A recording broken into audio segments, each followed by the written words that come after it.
So it's been 8 days now. So 1 day has passed since you've come into the town, and we haven't done this before in D&D, but your weekly costs for just so you've had quite a lot of downtime between the sessions that we've done. So in that downtime, it's just assumed that you spend this amount of gold or whatever, depending on your background lifestyle. So whatever your background lifestyle was, whether it was squalid, modest, or I think there's 5 different ones. So Oh, I didn't choose any of that. Not me. Choose it now. So your background will be like something like a fighter or sorry, a soldier. There's loads of options. A hermit, or did you not select those as you were going through the character? Oh, I chose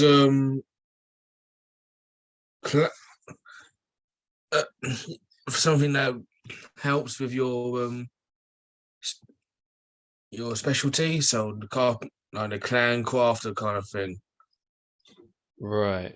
I'll go check my And background. then within that, it should say what sort of lifestyle you have. Cool. Give me a check. I'll go do the edits. And if not, if you've already done it and you're using D&D Beyond, it should say it somewhere, shouldn't it? Where I can't remember where it says it, to be honest. So, as the background of an entertainer, I can always find somewhere to live because I sell my services as an entertainer to pay for lodgings. Yep. I'm a clan crafter. So I can't teach people my trade because it's against the law. But as my creator was a dwarf, I just learned from him. Okay, right. Well, we'll leave that. We'll leave that for this. Modesty. I haven't chosen anything like that. Okay, right. So that is something that you should choose along with your sort of character backstory. It's in that kind of section if you're doing it by D&D Beyond. We can do that like some other time, and because I'm keeping track of the weeks anyway. So cool. Yeah, find out for next time. Cool. Yeah, we'll do it. We'll do that. Never used that before in D&D. No. That's all right. Right. So you are just come back from town. Back from the sewers into town, and the last thing that happened, Sebastian fell down a hole. But it's been a day since then, and you've all got cleaned up. But you feel like you can still smell it. You feel like it's still like maybe it's under your nails or something like that. You can still smell the shit on you. But you meet up somewhere up to you guys. Where would we meet? The bathhouse. So you meet up at the bathhouse. We're trying to get rid of the smell, sure. Yeah. Yeah, and you're ready. It's only been a day, but you're ready to go again. Yeah. All right, how are we feeling, Tosspots? You all better now, cleaned up after our I had a nice polish. Escapades. Yeah, a nice polish. Oh, that's true. Yeah, good to hear, Despot. Yeah. It's nice. I had a nice polish too, but of a different kind. There's only one bit of me that got polished. Vigorously. As you're standing there, you can see in the background that there's a group of people walking along through the street, and they're carrying. First of all, you see one coffin, and then another coffin, and then another coffin, and they're walking, and you just see people like crying and stuff.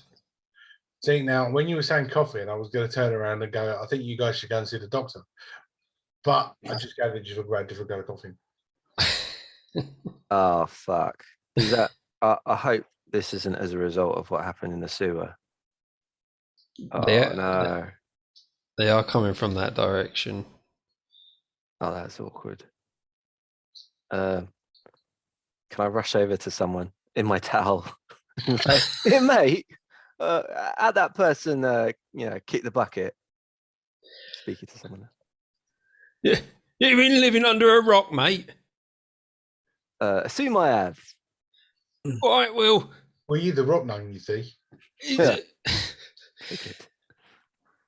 Well, it was those series of explosions, mate.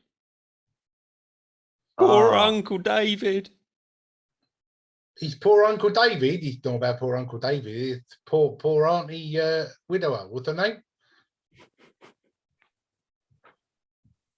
Oh, all right, worth a try. She would need consoling. I'm sure she would.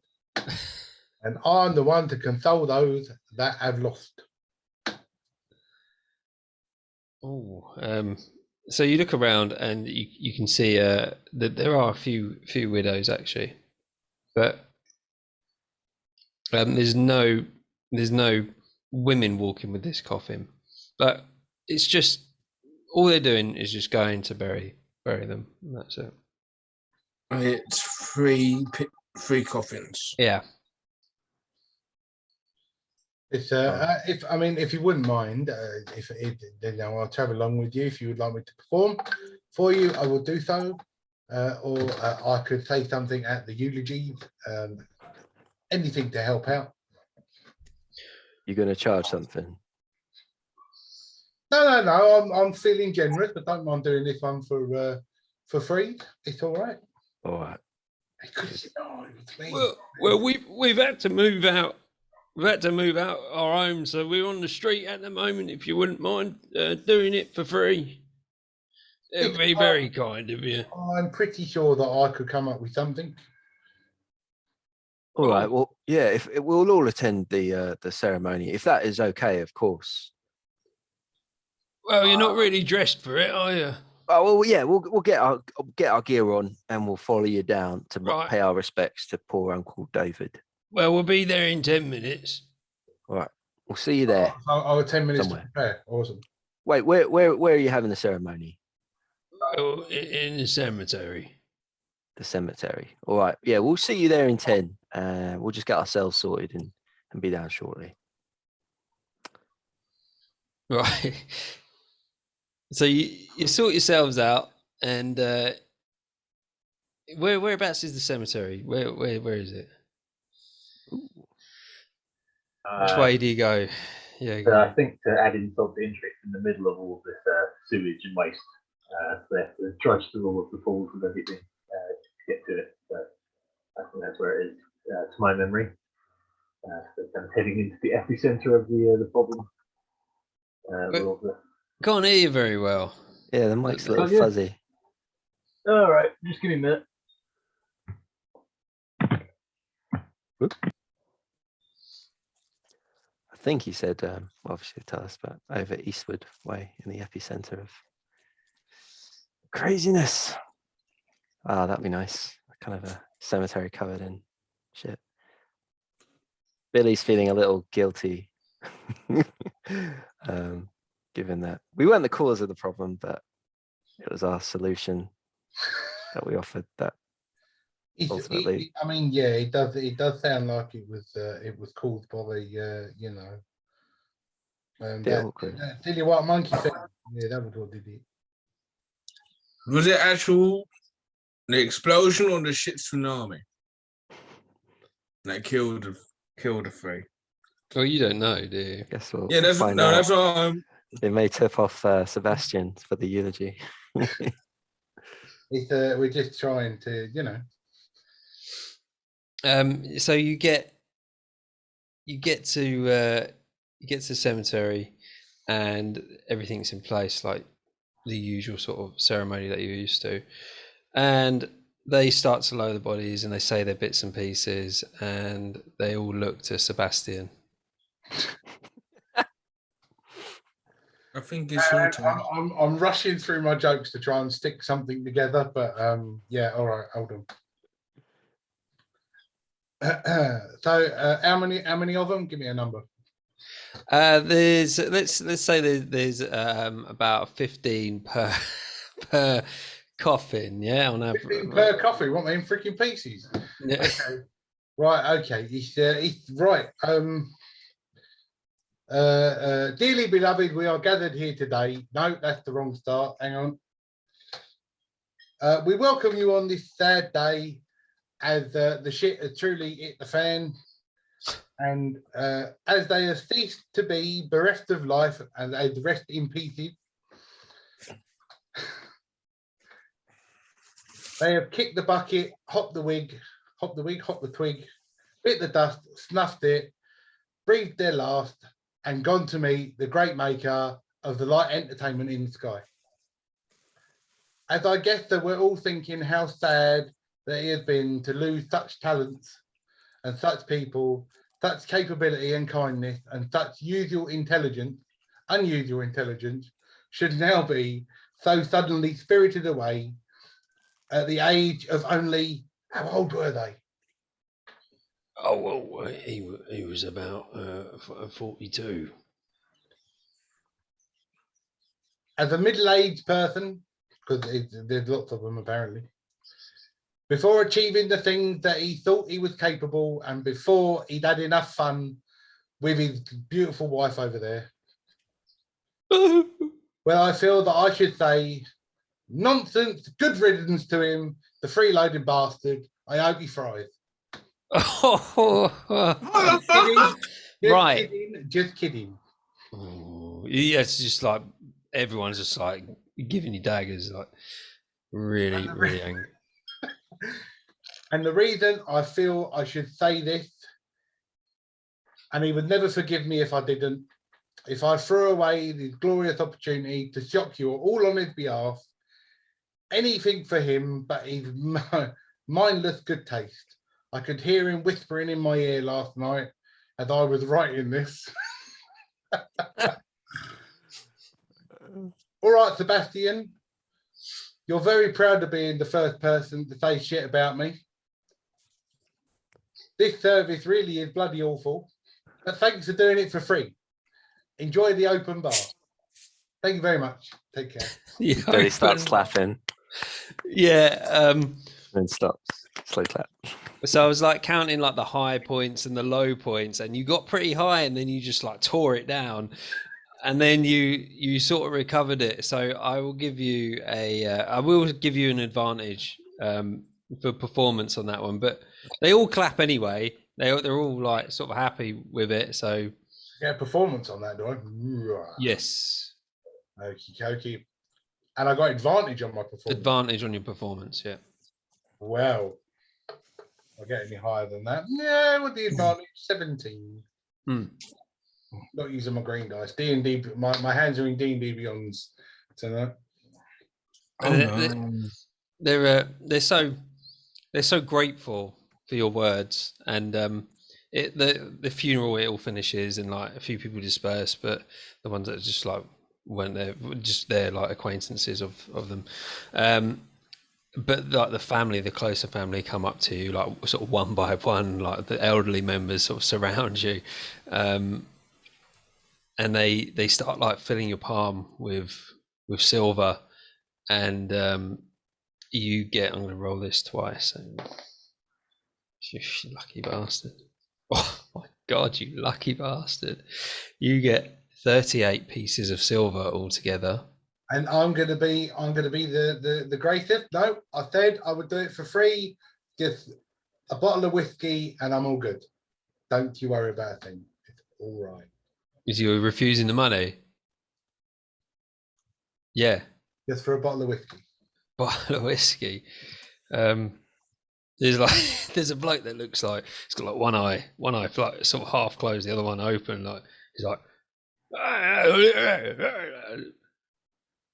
sort of tries to get you over, and Like he Oh, it takes looks you. like he's doing moonshine. Yeah, like so he takes you to the back of this cart that he's got just on the dirt road, and he like pulls over the sheet, and he like starts looking through and going, "Whoa," and you hear like clanging bottles, and you can see that a lot of them are empty, and he like pulls out this old dusty one, and he's like, he can't really talk very well because clearly He he's sounds drank it. most of Oh, the alcohol out of all these bottles, but this one is sealed, and he gives you a really fine bottle of whiskey, and it's dusty label, but it seems to be aged at like 50 years. bloody hell, it's older than me. I'll take it. Yeah. Thank you very much, my squinty-eyed friend. Oh, you go, I'm gonna take it, mate. Put it there, and I hope you enjoy the wake. It's been an awakening experience being able to give the eulogy for all these lovely people. That was a very nice thing that you did, and I can't believe you like turned out. I rolled 2 d20s. I got an 18 and that 20 for your silver. I told a fairly mean joke in there, but I made up for it. But yeah. No, they were happy with it. the funeral, that effectively, even Sebastian being a wanker, that's what he is, caused it. So you know. It was a beautiful eulogy, mate. Good job. Yeah, I know. It was just something I thought of came up with on my own. It was very similar to the eulogy that my brother gave at my father's funeral, except without all the nice bits.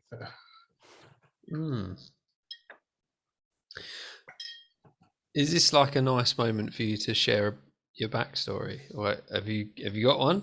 I have got a backstory. I mean, if you want me to run through my backstory, so it's a pretty quick one, really. It's so me and my brother, we were both born. My brother's 2 inches taller than me. He was the tall one of the family.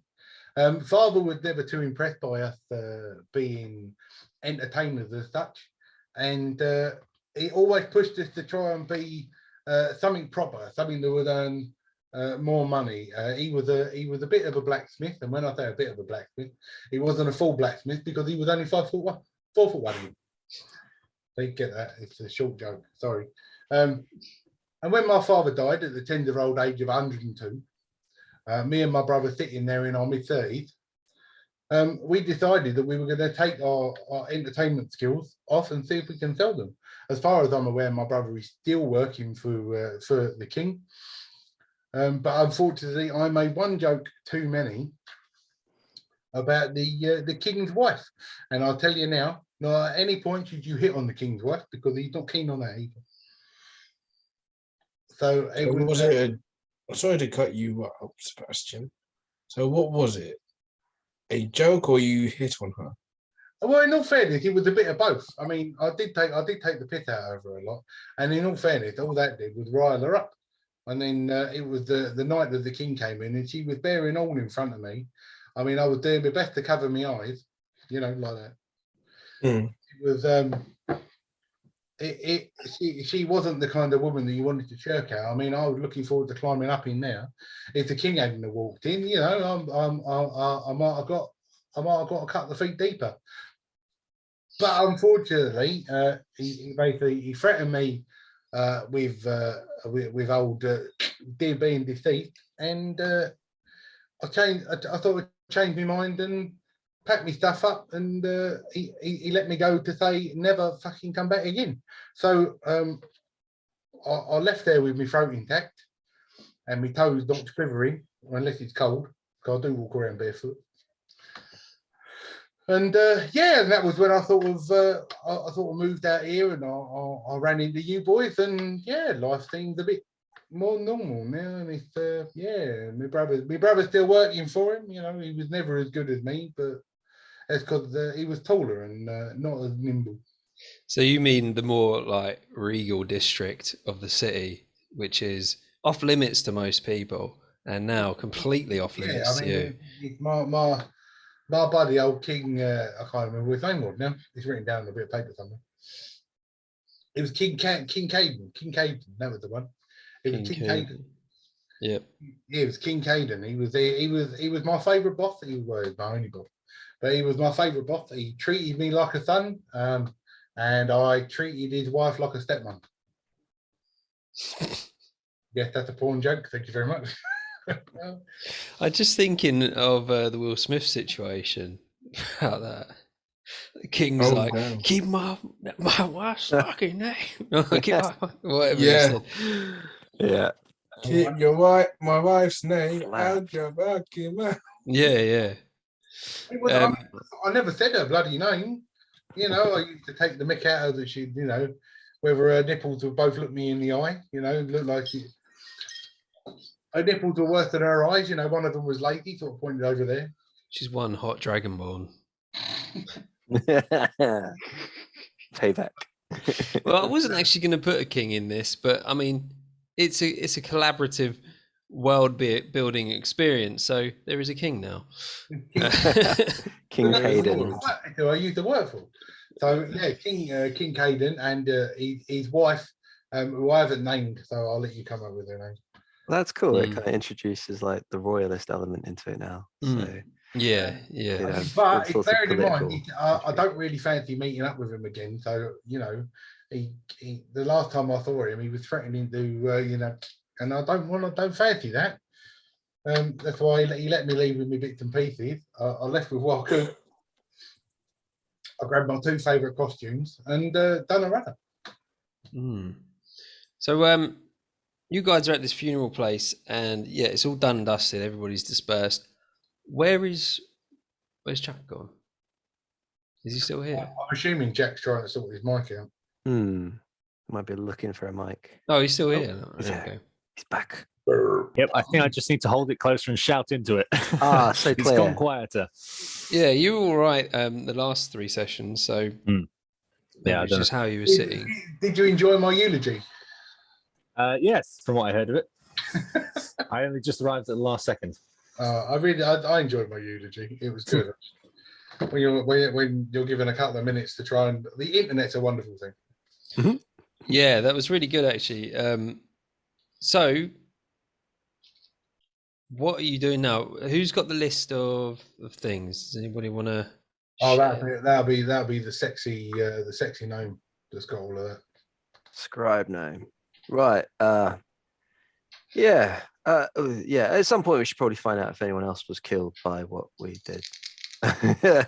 just because. But Of Yeah, the circumstance. I don't think that's the question you want answered, mate. Because I mean, we just you know, gave a eulogy for 15 people for them to rest in pieces. no, it's for. I thought it's for 3 people, 15 mourners per person. Well, now I asked how many people died, and I got told 15 people per.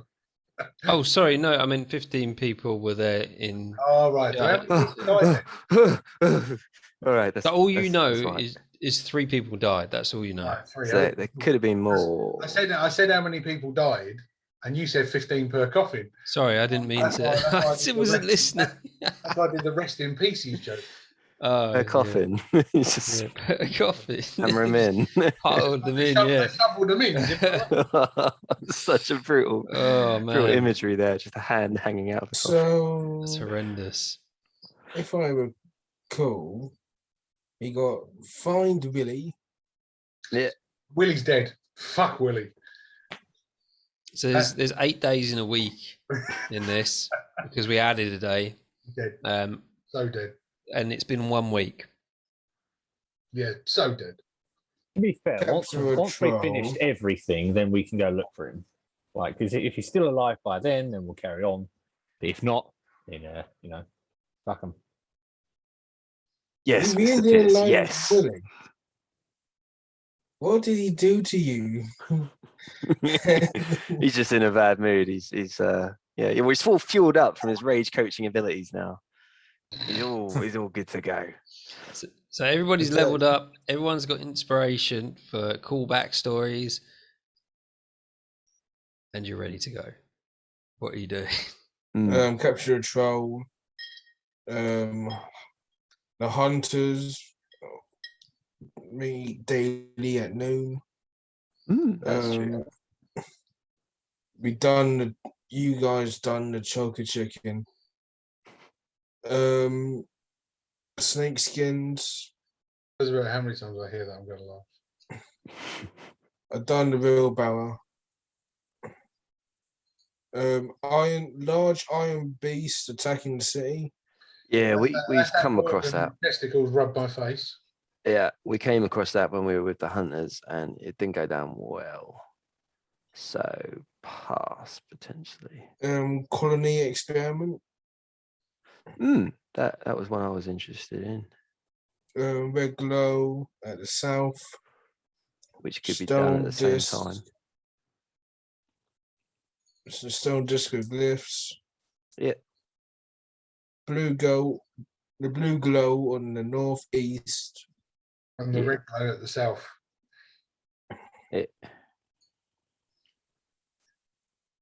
Yeah, and then And sorry, you go. spider activity or arachnid.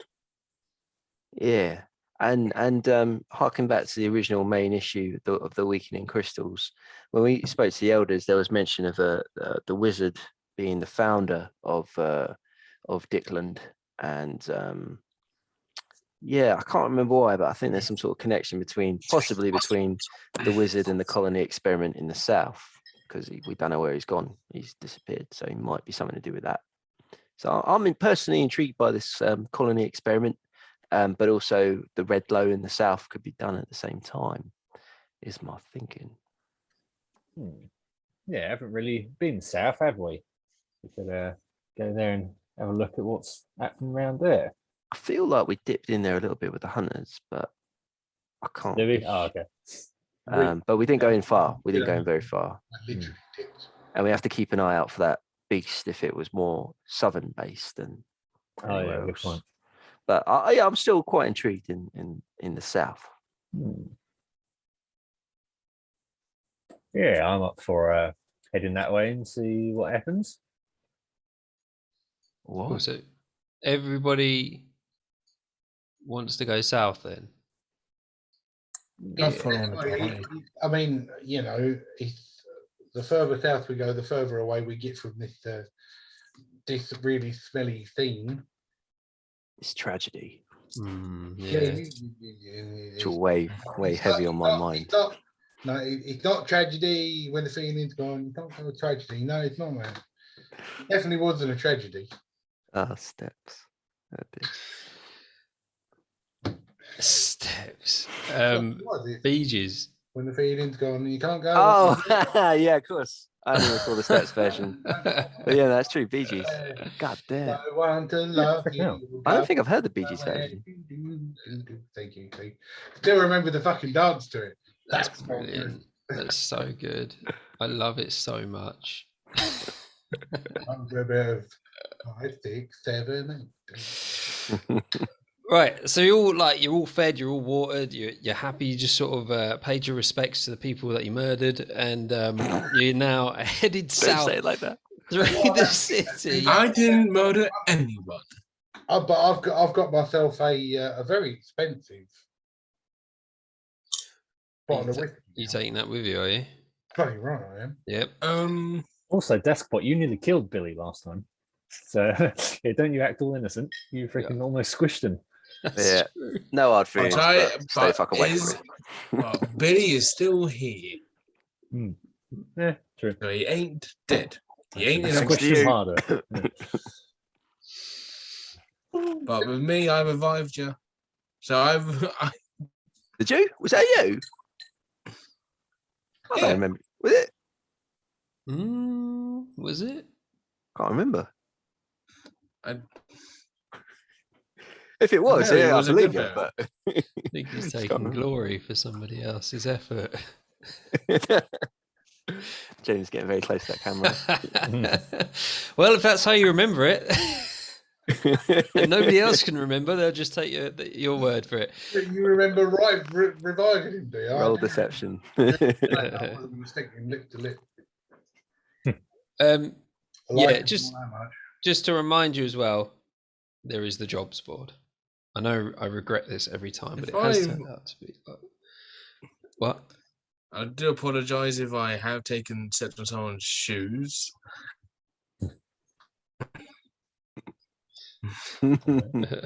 As I feel burning sensation on my back of the head. As the DM kindly reminded us, yeah, we should always check in on that freaking jobs board because it's always going to change. So should we just take a peek at it, just in case there's anything in the south that we No can worries. double up on? Yeah, we can give it Yeah. a scan. All right then. Well, you head there, and there's only one thing. Well, I mean, it's at the gate anyway. The south gate anyway. There's a jobs board there. There's only one thing, and it says reports of a group conning elderly people in the agricultural district. Oh, that sounds quite fun. On in the elderly, that sounds like something I could do. They're nicking my business. Agriculture, and that is Eastern, isn't it? Judge, because that's where the sewer was. Hey, Agriculture is Plant. south. yeah, the Wherever agriculture- you think it is. 'Cause- the agriculture was south because that was where we went to choke the chickens. yeah. Oh yeah. In the So south. we could, if we're already by the south gate, we could just poke our noses in because we're already there. To our knowledge, is there a jobs? Is it a different jobs board at every gate? Yeah, I mean, some people might make the trek around the city, or they might pay people to go and put stuff on the jobs board, so that you might find the same thing on each one. However, there might be others which you haven't seen before. Okay, cool. And have we decided how many districts there are in the city yet? I don't think That's we did. that's up to it's your city. It's your Still city. finding it out. Okay, cool. Still finding it out. Right. Yeah, I mean, you've lived there your whole life, so. So far we know that there's north, south, east, and west. So you know, there's like a royal area which is quite well restricted. There is the agricultural area. There is the sort of the eastern part where you didn't really know what's there because you sort of just walked through as the ship was like pumping out the sewers. And what else? What else have we? And then there's like the spire in the center, so that could be another district. But it's all up to you guys. It's what you want in this city. So much freedom. Cool. All right. Yeah. Well, we've had a look at the jobs board. We'll keep an eye out on the agriculture sector, which will be passing through on our way to the south anyway. So if we see anything suspicious, because where was the cemetery? Did we decide? Mr. Pierce, you said you knew where the cemetery was. Oh, bad time. I guess we'll find out next time. Yeah, I think he said it's somewhere more central, so maybe near the spire sort of Okay. area. It's the cemetery. I mean, you know, Central. the spire could be such a monumental piece of the graveyard, Mm. sort of like built into the grounds of that. Yeah, and Yeah. Especially cool. as all the elders are, you know, old. Yeah. and they were all in the when you went to visit them, they were in a grand hall. So it's a huge structure at the base, and then the spire is Cool. huge as well. Nice. So where are you heading? So we're gonna head south. So Keep an eye out for dodgy people, Keep our eye out for dodgy people. Yeah. dodgy group trying to con people. mm. I found a dodgy group of people. Oh wait, no, it's all right. It's just us. Yeah. Too true. It could be us, maybe, in a different life, or in a different mind. Well, it's, I mean, you know, it's future us. You walk south towards the south. Well, you were at the south gate when you picked up the thing. Anyway, are, so you're already at the south gate, Okay. and you've already walked through like the fields and the farmers' fields and stuff in the south, and you don't really remember seeing anyone dodgy. Nothing that caught your eye. Yeah, what catches my eye is that big red glint in the sky south. It was the red one going south, wasn't it? Yeah, red one south. Do we go and see what the red in the sky is? Yeah, that should be just in the southern forest. So yeah, we'll we'll make for the South Forest and toward the glow. Yeah. Yeah, see what these glows are about. Okay, so you leave through the south gate, and it's sort of between the south and the west gate, and you head up, following with the wall, keeping the wall on your right hand side in view. It's not, like I said before, it's not a very thick forest, so you can see quite far ahead of you. It's a sort of normal type forest. There's nothing. It's not really like it's not like a temperate rainforest or anything like that. It's just sort of standard forest. Not very dense. Not very dense. There is a river that runs through, which also runs through the south of the city, and it sort of comes out between the south and the east gate, and you head up to where it was. As you're walking, you can see the red glow up ahead. You can see it. Today's like it's a little bit overcast. It's still quite warm though. It's a nice sort of atmosphere still within the forest. It's not one that makes you feel like you're in danger. And you get up to this glow, and you can see that it's coming out of like some sort of crevice in front of you. You can make out it's approximately about 100 feet wide, and possibly, I mean, looking directly at it, over it, it could be anything up to 40 feet. And you can see this from about 50 feet away from it. Sorry, this is the glow that we're looking at. Yeah, this is where you are. We can see a glow that's 100 foot wide. So it's coming out of the crevice. Oh, crevice, sorry, right.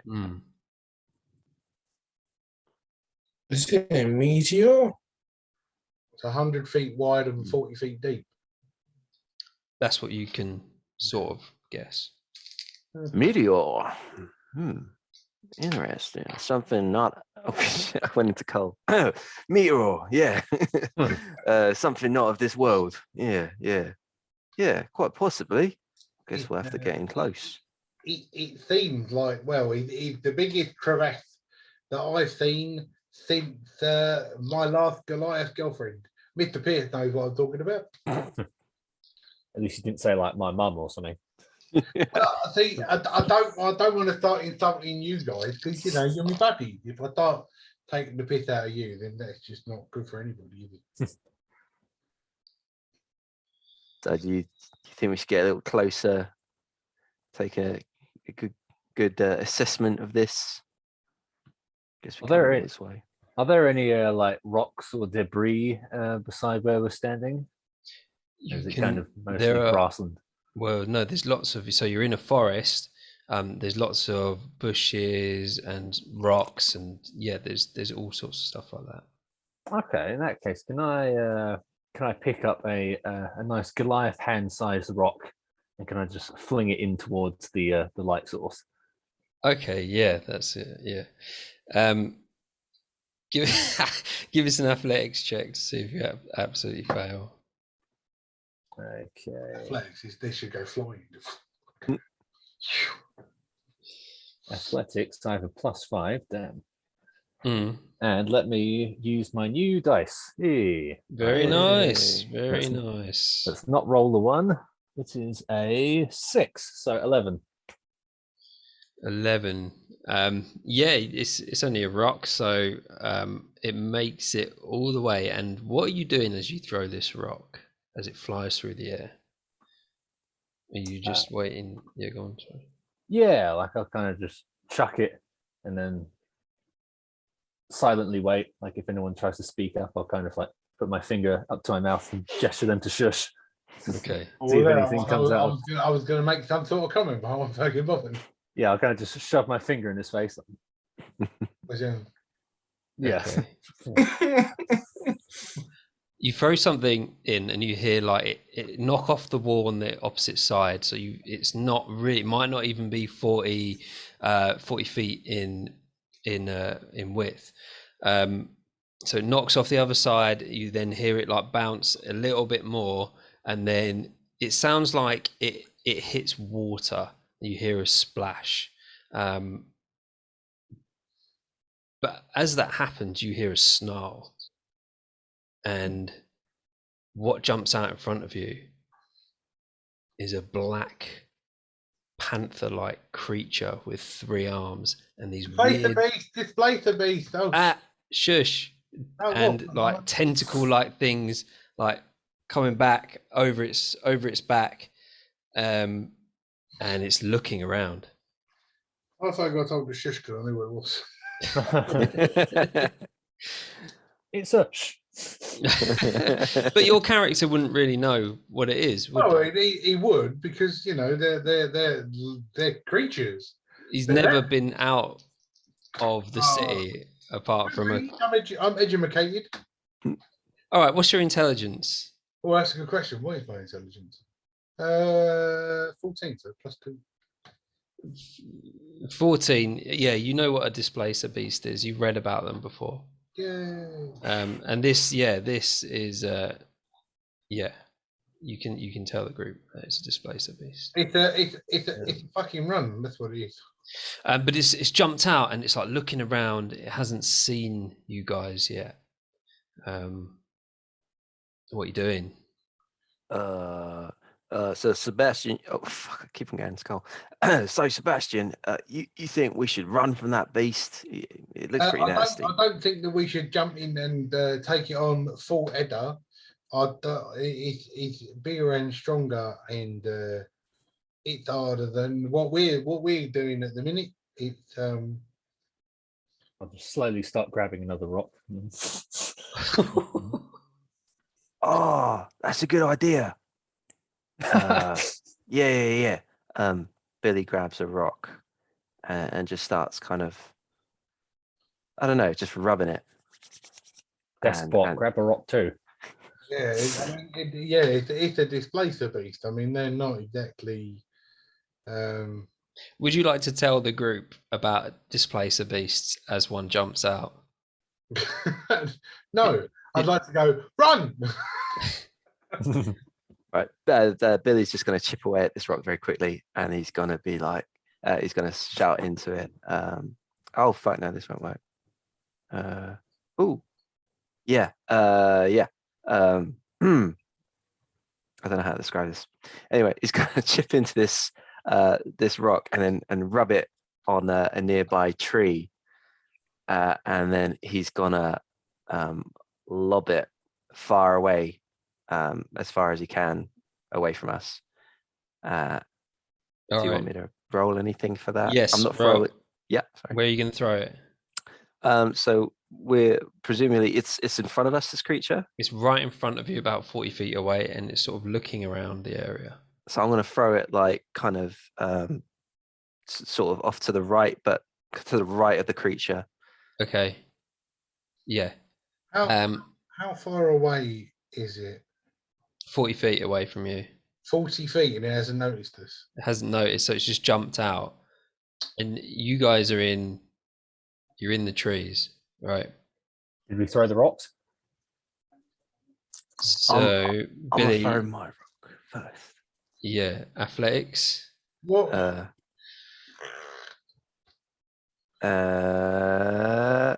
Oh, not good. 10. Oh, okay. This rock lands next to this displacer beast. It looks at it and looks directly at all of you. Wait, so this rock is actually going to make a noise, and I was kind of sorry I didn't explain this very well, but Okay. I was kind of aiming just a little bit off from the displacer beast, so it's Yeah. going to sound like a crackling of wood, with my magical tinkering ability. So it's going to be Okay. like almost something hit a tree, in an attempt to distract. Okay, so you threw it and that happened. So it landed next to it with your athletics roll. It landed next to it. Okay. And it started making the crackling, but it saw the rock and then it looked at you, and it starts to slowly approach, snarling. Yeah, sorry guys, I didn't work out. I should have thought that a bit better. Oops. Just a reminder, was it a club that I got when I went to sewers? Are you looking through Shield your and inventory? Yeah, because I want to go see if Yeah, use the club. It's a club. yeah. So I can use it with the shield. Yeah. And so I'll be me not knowing what a displacer beast is, Mm. I'll be like going towards it, like thinking, scary loud noises, go, look big. No. And I'll be just clanging my shield going towards it. All right. So I look big, trying to intimidate it. Give me an intimidation on this creature. Oh, And you're going towards it, right? So you're closing the gap. Yeah, I'm closing the gap. So so they can run and so on. Mm. Yeah.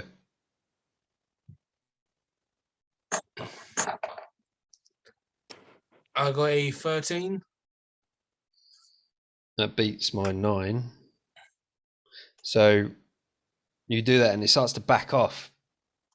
And it runs back into the crevice where it came from. oh, okay. Can't look fuck for that. See, Sebastian, it was easy. Oh So yeah, what are you worried about? I know it's all right. I mean, I've dealt with big cats like that because I used to be a lion tamer when I was working in the circuses at a young age. That's why I carry my whip with me, you see. And I was all ready and raring and preparing. But if clanging gets the job done, then it saves me using a spell slot. It as you're standing there, it starts to rain, and you can hear from the crevice. So it's electrical. Oh, It's we start to hit what? So As each raindrop goes, well, obviously I do loads more, but I the can't. crevice is hot, so it's yeah, or electrical, like Despot said. That's a good shout. yeah. I'd like to investigate why it's making the noise. Okay, so you saw the displacer beast go down there, and you're gonna head up closer to it. Because I'm an idiot. And that's fine. Are you creeping, or are you just gonna go up? Oh, let's creep. I'm a lightfoot, so stealthy something I've got. No, not creeping. Yes, creep. Yeah, creep. Yeah, it's stealth. My creep. Yeah, 13 plus 5, 18. 18. Okay, yeah, you beat me. Yeah, so you creep up, you have a look over, and you can see at the bottom of this crevice, so it goes down about like 60 feet, and the width of it is about 40 feet. At the bottom is like a lava flow, and you can see the displacer beast down there, just not in the lava, but next to it on like a little ridge. Interesting. Sebastian, because you know about these beasts, are they immune, or do they suffer from like fire and heat and everything? Because we could just have them in. They're not immune to them, but the idea of it, displace the beast are interdimensional type creatures, which makes them quite dangerous, really. Right, I didn't understand half of the words you just said. So that is a big boiler then. Right, okay. And you're interdimensional. This is why you're only a kids football team coach. It's a noble profession. Well, Well, a person who said that I'm not going to insult up my friend. You just That wasn't insulted an Mr. insult, Pierce. that's just facts. No, that's fine. I got a Z grade in my GCSE maths. So it's not even possible, but somehow I got it. Yeah, so he's like 60 feet down. He's near the lava. He's not immune to lava or heat. I can't imagine him. So shoving him in is an option. Yeah. Would I be clever enough to know what language he? Hang on. There, I'm just looking at something. Hold on. Just while James is searching, do we assume, or have we identified then that the red glow, the source of the red glow is purely just the lava? It's just the lava flow. Nothing Yeah. too crazy. Okay, No. cool. Right. It's interesting because my favorite cantrip. So if I'm looking down, I can see this displacer beast. Yep. Right. In my best displacer beast noises, Mm. I'm going to use message. You're going to use message. Okay. I'm going to use message. Yeah. But I'm trying to work out what language a displacer beast would know. You can't remember reading anything about it knowing a language. No, so it's fine. It's fine. I will hit it up with a kindly message as opposed to one that causes it death, Mm. and almost ask it a question, really. Yeah. And then because being a creature, because it would understand common if I cast it in message. Would it? I don't know. I'm just trying to make sure whether this is right.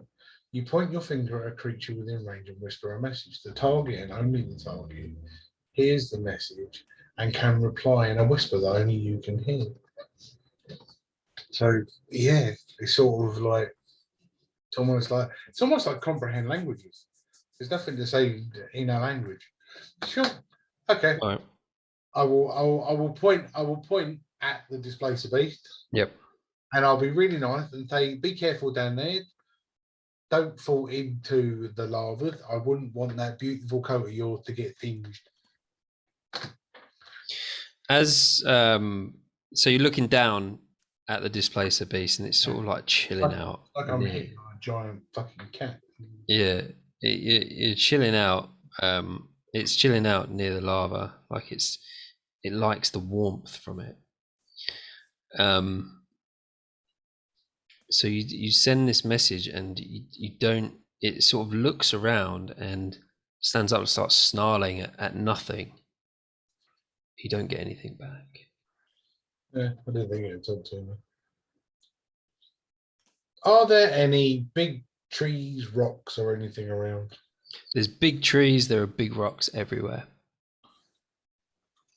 Anything that Mr. Pierce can move? Potentially. So the idea is if we could get a big rock or a big tree and we push it over the edge and into the thing and see what happens. What's the worst that could happen?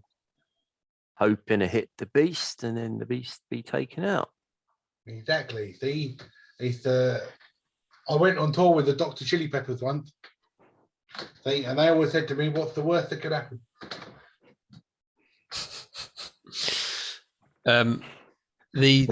The rain starts to, so the sky starts to darken, and you can hear thunder and lightning, not thunder, in the distance.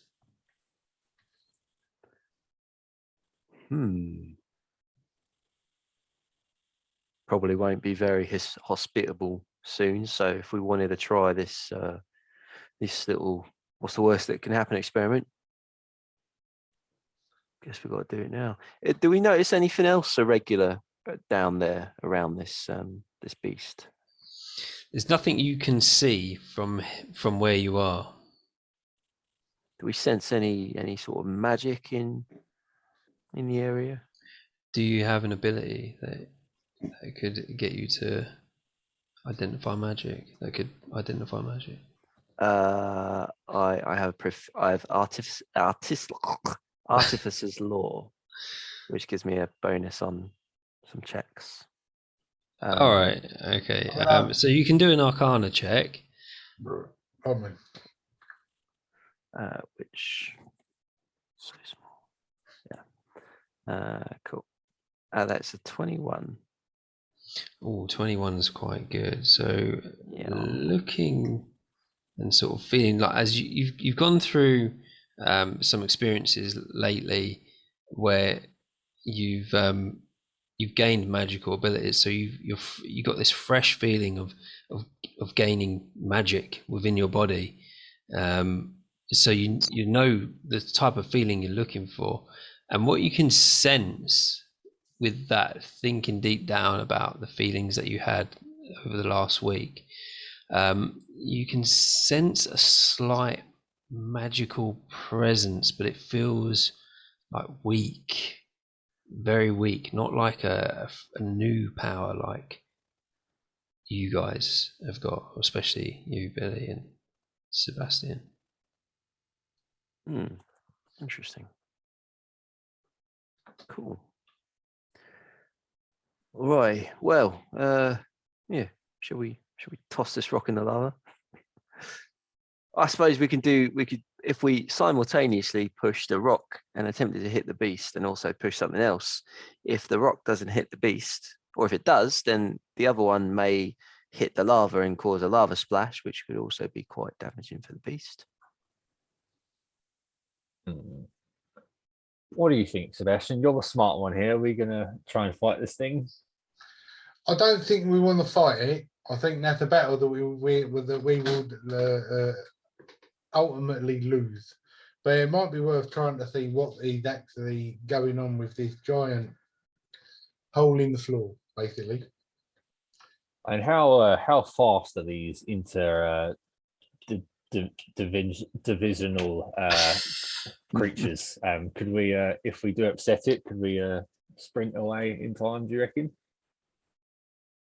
And then just head to the safety of home. We have found the source of the glow, so we've done all we really need to do here. I mean, I think the safest option to say about that is no. No, right. We won't outrun it. Cool. Nice. Well, you have the deciding vote, Despot. You're the most logical here. You are the most hardwired to think. We'll do whatever you say without question. They got one no, and Billy came with a plan of Intercepting, you go. Intercepting both, chucking a tree / a rock as well. Yeah, although in all honesty, I'll defer to Sebastian. If he knows the creature, if he knows we can't outrun it, then yeah, it's probably a suicide mission again, which I wouldn't like to do. So I'm happy to pull out of this idea as well. And as Mr. Pierce says, we identified the source of red glow, so we could always just head on and see if we can find that colony instead, and live to fight another day. Yeah, I reckon so. Fair enough. Yeah, I reckon keep our heads for another time, and then we can slap this thing about. All right. Yeah, sounds good to me. Yeah. As you make this decision, suddenly a lightning bolt strikes a tree not too far away from your location. It totally fries this tree, and it shocks all of you. And you can see in its aftermath, it's lit like all the trees in the surrounding area, and it seems to, like electricity, sort of positively charge all of these trees, and they almost start to glow with like visible static electricity, and it seems to spread through the forest. Oh shit. And that is like to the left of, so if you're looking at the crevice, it's like to the left that happens. Did it seem natural, or do you think like someone caused lightning to strike there? You asking me? Would I be able to distinguish Um, the you, fact of if it was natural or not.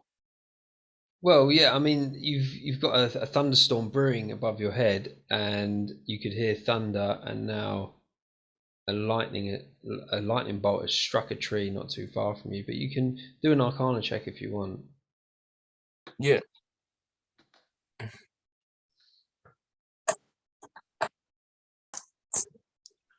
Yeah, don't know shit. It's natural. Got a 6. Yeah, but you can see this static electricity sort of dancing between the trees. Interesting. But yeah, we should probably find some shelter. The crevasse would have been probably a good place to shelter if it didn't have a large beast in it. Potentially. Yeah, I think we'll abandon this, find some shelter, and head towards that colony, I reckon. Yeah, we should probably start running from this lightning.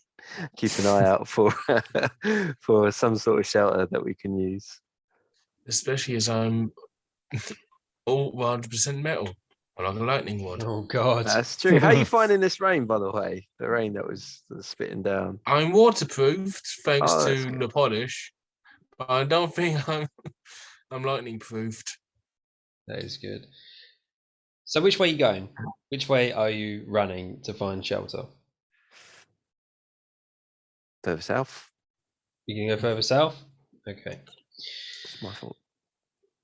Well, that's where so the colony is, ain't it? Potentially. well, yeah. I mean, it's in the forest somewhere. You head south, and you're walking through. The storm is really coming down. The rain's really coming down. You walk for about 4 miles, or what you think is 4 miles, and you come to a river. And this river. It's the river that flows through the city, but this is further upstream. The river you're looking at it's quite fast flowing, and it's about about 40 foot wide. Does it look as if this river and water is contaminated at all by all the sewage that's spilled out? So this, from your expedition that the sewage outlets are on the other side of the city, and looking at this water, you can see right through to the bottom. It is crystal clear water. Okay, cool. That's one less thing we get blamed for then. Not all the water being ruined.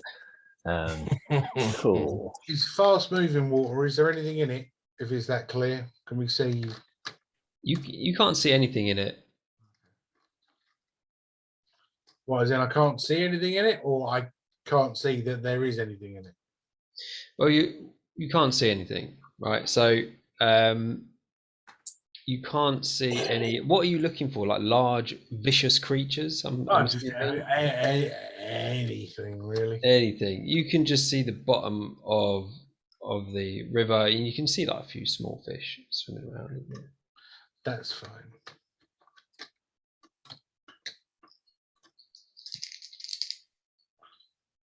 Okay. All right, we're still looking for shelter, aren't we? I don't think we found any, so I think we'll just progress onward till we find something. Low-level stuff sucks, doesn't it? Right, so you're going to wade through this river. It's a big river. Yeah, well, if he wades through, I'm riding on his back. I'm not exactly. I just got to travel alongside the river because I'm not getting my circuits. What do they always say in a thunderstorm or a lightning storm? Don't go under a tree, and don't stand next to an all metal automaton. Yeah, we're trying to get away from it, but it keeps following us. Hey, we're gonna kill us. You didn't tell me to go away. Well, at least keep like 10 feet away from us. Just Yeah, with an investigation, can we see any sort of like? Can I see anything other than this river? Yeah, roll me an investigation. Fine. Be average. It is average. 11. 11. You can't see anything but the fish. What was it looking? What? Even up that way of the river, down that way of the river. It's just a river that winds through the forest, trees either side. There are various rocks sticking out. We're closer to the banks, but that's it. If we had enough time and weren't being chased by lightning, could fashion us some sort of transportation that's float down the river. Yeah, but with lightning approaching, probably not a good idea to stick around. Well, we didn't have to cross. We didn't have to cross this river when we came out of the city, so we don't have to cross this river to go back. There's a little bit of logic. Yeah, so the river from the city, you know that it enters in the southeast, like more sort of southish, like up southeast, and then exits on the east. So it's only like enters the corner of the city, really, like a few miles. And the weather is pretty inclement, right? Hmm.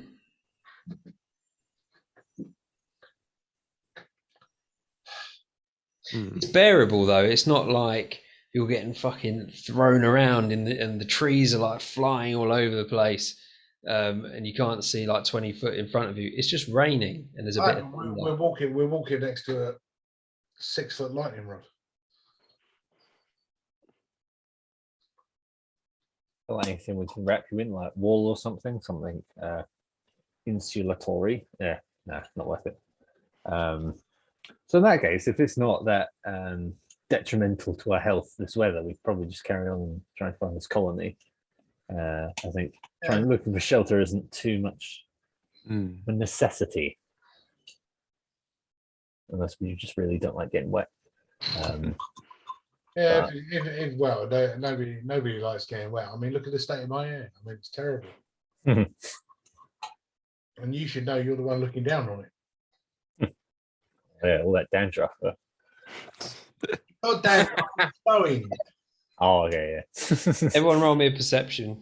Oh, don't do that. Uh-oh. Perception. Yay, 9. Ooh, 21. 5. 14. So the 14 and the 21, you can hear behind you a familiar noise. You can hear coming from the bushes behind you, about 10 feet away, and you can hear movement. I recognize that voice, but I didn't hear him. So You didn't hear them, though. I was up with the party when I heard the noise, so I will not recognize it. Oh, were they Tell the two one little, mark. were they the two little, like, not goblins, they were two little things? Kobolds. Kobolds. That's what Yeah. you remember. Yeah. Oh, yeah. I chased after them, didn't I? yeah. Do that again. Just Can. chase towards the noise. You can. Yeah, right. But yeah, Billy's got health points now. Yeah, carry on. Sweet. I'll Usain Bolt sprint towards this noise without even thinking about it. So chase. God. Okay. So you sprint. You start. Mr. Pierce, where you going? You go through, and as you go through this first bush, you feel something catch your right foot. Oh yeah, this again. No, not a bad shot. Yeah, You- you're not learning from this, are you? So it's just like tension on your leg. But you are going, like you said, you were sprinting, so you just rip right through it, and you hear like something snap, and you hear a creak. What are you doing? 2, 1. Keep running. You keep Unaffected. running. Oh man! As you run, you see this like twig contraption, like an arm, like swing out from the side, and in a split second, you are hit with these sharpened twigs on like a panel which is just swung round from a tree. And you take, let's move one. Oh shit. You take 11 points of piercing damage. What? You are, and so you like this thing is just like knocked you back and almost knocked you out. You've fallen on the floor, and you can hear all these little things going. And then they're like, as they move towards you. You guys behind see him run through this bush and then just launch backwards, legs up in the air. What are you doing? Oh, Christ almighty. I think he needs help because that's not natural. No, that don't look good. How many I'll are make my there? way. You can't see any because you're short and they're beyond the bush. However, Mr. Pierce saw 4 of them. That doesn't help me. Okay. I'll go tell the other 2, saying, Mr. Pierce is in trouble. Let's make a move. And I'll. Guys, help. So you were like, you've got holes in your chest from being pierced, Mr. Pierce. And give me a so like you look down and you can see these things and they've got a net and they're about to throw it over you. Give me a dexterity saving throw with disadvantage because you are prone. All right. Can I employ my inspiration? Yes, and you can. cancel that out? Yes, you can. Yay. Oh, damn. 18. Yeah, that's good enough. You knock the net aside. You're just like, fuck off. And I'm not 100% sure. Sorry, I just want to. I'm metagaming here. yeah. Ooh. You might have danger sense as a Goliath, which gives you advantage on dexterity saving throws. Oh, okay. Yeah, that's fine. I'll think about that next time. Yeah. Are we still doing the thing where we earn our abilities, or do you just want to go with abilities as you level up? Well, it's as we level up. I mean, like I wrote, I learned how to cast my spells by blasting a hole in my bedroom wall. Yeah. I would do a little bit of both. I think. So it would be good if you were to role play something out in pursuit of the next level's abilities. That would be cool. But we'll just do it as we've got the stuff now for level 1. Level 2 danger sense. Ignore me. Oh, danger sense level 2. Okay, yeah, so cool. Well, I'll remember this incident when I get to level 2.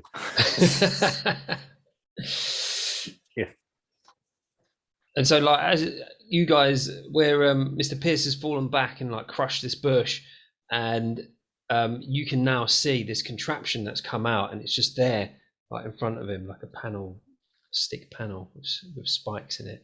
The net tries to get him. He rolls out the way and just like fucking hits it away. What are you doing? So you guys get right up to him, and you can see the kobolds now as well. I'll instantly try and take a swing. I will draw my pizza shovel. Instantly will try and swing.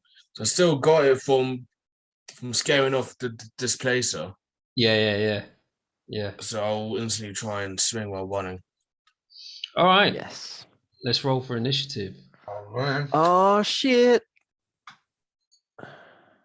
That's bad. Oh, what's a D&D's being nice to me tonight? 18. Oh, that's all right, isn't it? Let's have a look. Right, I've got to set this owlbear up. Hang on. Just a quick question. If I'm almost like to the point of death, do I have a disadvantage or anything with initiative, or is that independent? No, just normal. You just get initiative. Okay. Do initiative roll, sorry, and you'll just go into the order. Just for whatever it is. So what I'll do is I'll share this link. If you want to join it, you can. Ray, don't worry about changing your name on this one. I like it. It just helps me. because I'm just like giant. Apparently, I'm giant seahorse at the moment, so it just gives you normal, sort of, just generic sort of names.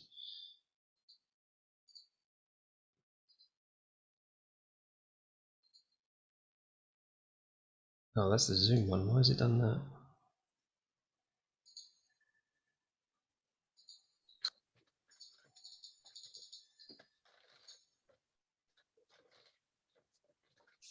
Come on. It's taking ages. Right, there we go. Got the link, so you can share that.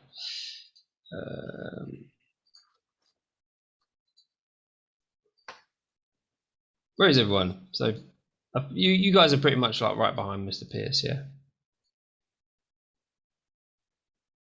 Can't see the link.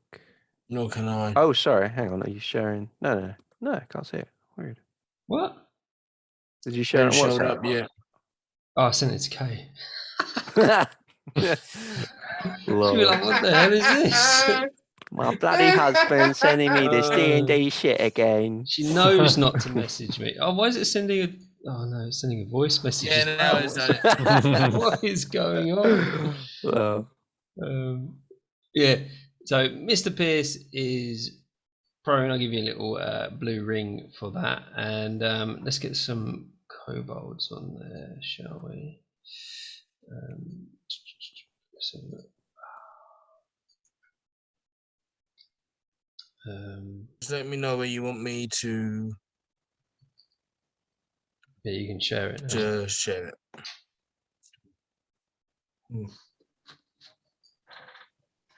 yes. Oh, this is the greatest thing I've eaten for days. What are you eating? Wendy's. Oh my God, Wendy's. Oh, nice. I haven't eaten one of those in years. Now that they're here, Burger King and McDonald's can kiss my bum. Really? Hmm. Damn.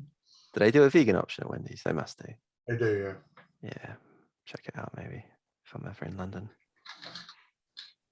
But I mean, they don't look very pretty, but they taste amazing. Ah, I mean, look, nice. Oh man, yeah. Yeah. Oh, I miss beef burgers slightly. Only slightly though. Lovely, yeah. Chicken burgers more, but beef burgers. This is a burger called the Baconator. Yes. Baconator. My favorite meal at Basically, all the Burger joys of a King. cheeseburger with bacon added. Yeah, I used to love the bacon double cheeseburger. That was my jam at Burger King. Oh, salivating. Oh, they've just opened up a Burger King at the it's kind of like a shopping center about like 5 minutes drive from here. They've just made a Burger King there, so I know where I'm going all the time. Yeah. Yeah. I know where I'm moving into. No. I bought myself 2 burgers, right? I just want to do this. Oh, nice. So you've got another one in waiting, even though you're fully satisfied by the Yes. first burger. You get to stuff yourself with the second burger. That is how I like to eat. It's good. I got a new token for Yes. number 5. I like it. Evil number 5. Oh my gosh. And he actually goes, gets angry. I'd love that No, to happen. disassemble. Get like an earring and stuff and like a mohawk. Yeah. Yeah. Nice. Wow. All right, so initiative order. I'm so unprepared tonight. I'm really sorry. I don't know what's happened to me. It's all right. You Didn't got notice anything. stressed out with everyone asking for a brothel episode. I haven't even got my pencil. It's ridiculous. What? Oh no. I know. I wonder how Deskbot would act in the brothel. That's worth an episode of exploring. Input. Yeah. All right. I'll show you my transformer. I can imagine it being like crying out a Red Dwarf and having a groin or what's happening. Yeah. That's quality. Right. You show me your transform, I'll show you my USB. Hmm. The floppy disk is too easy. We won't go there. Too lowbrow.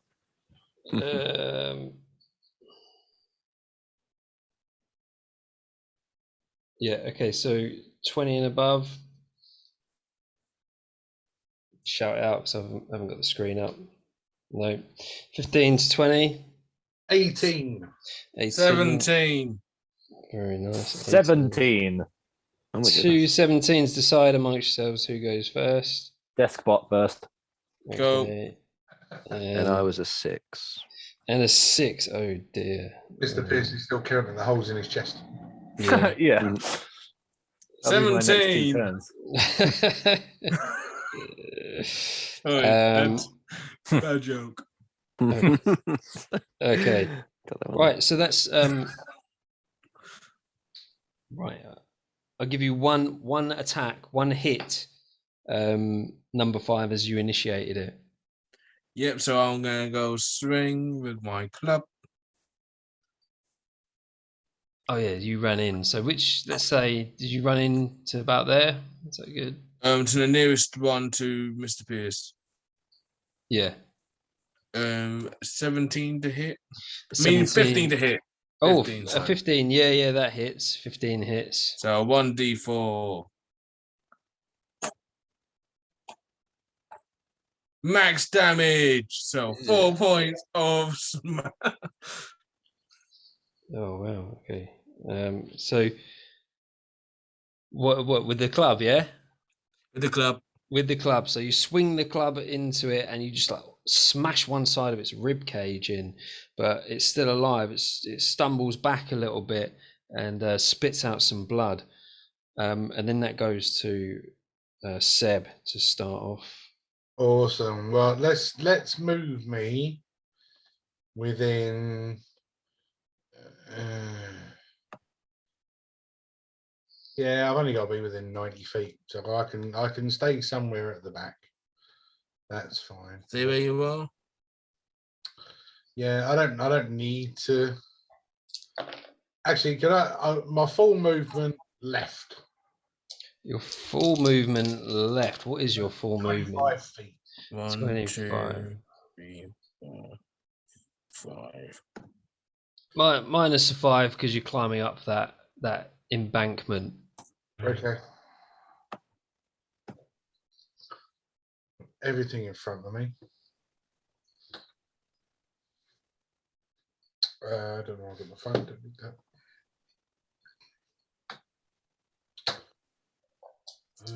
20 feet of the point I choose. Oh well, if I put the point in the middle, everything's within 20 feet. Might struggle with them, but starts with the lowest hit point creatures, so that would be the kobold. Is this a 20-foot? What shape? 20-foot radius. So be circular. So if I put it right in the middle, it will catch Jason Statham and Johnny Five. But it will attack the lowest hit points first. It'll just get 5, number 5. Okay. And it'll get the others. Okay. In that case, then the ukulele comes up, and I'll start strumming it gently with my chicken pick. As you do.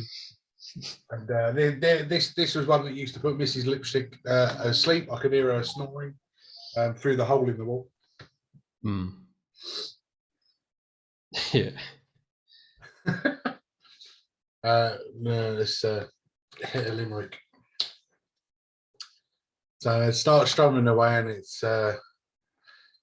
go to sleep, you filthy creeps. It's time to dream about the deeps. Oh dear. If you all sleep, you'll have some thrills, and that will save us having to kill. Okay. Nice. Isn't it nice? Yeah, very, very nice. So what do I need to do now? I need to roll for how many hit points I affect. There's no save. It's literally just on my roll. So obviously casted it at level 1. Yep. That's very exciting. And I affect 24 hit points. 24 hit points. So you start with the lowest HP first, yeah? So that is... They all fall asleep. Damn. I'm immune to sleep, so I'm good. Sleep. Sleep.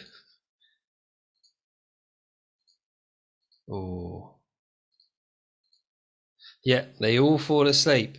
Have you got anything else? Any bonus actions or anything? My only bonus action is bardic inspiration, but the fact that they are all asleep, they don't need inspiration because the fact that they're all laying on the floor, just stab them while they're asleep, or we can leave. Wait a minute. How many hit points does number 5 have? He is immune to sleep. I'm immune to sleep. Yeah, you said that. Okay, cool. Yes, excellent. And I'm immune to magical sleep. if that is your turn, then it is number 5's go. Just cause it's like it was half-assed, and I already hit the geezer. Just gonna go mercy kill. Mercy kill. Mercy kill, yeah. Happily snoring away. It's not happening. The poor guy's got concave ribs. He has, yeah. On one side, he's got a collapsed lung. Yeah, so I'm mercy killing the poor guy. Yeah. So I swing with advantage as he's prone. Yep.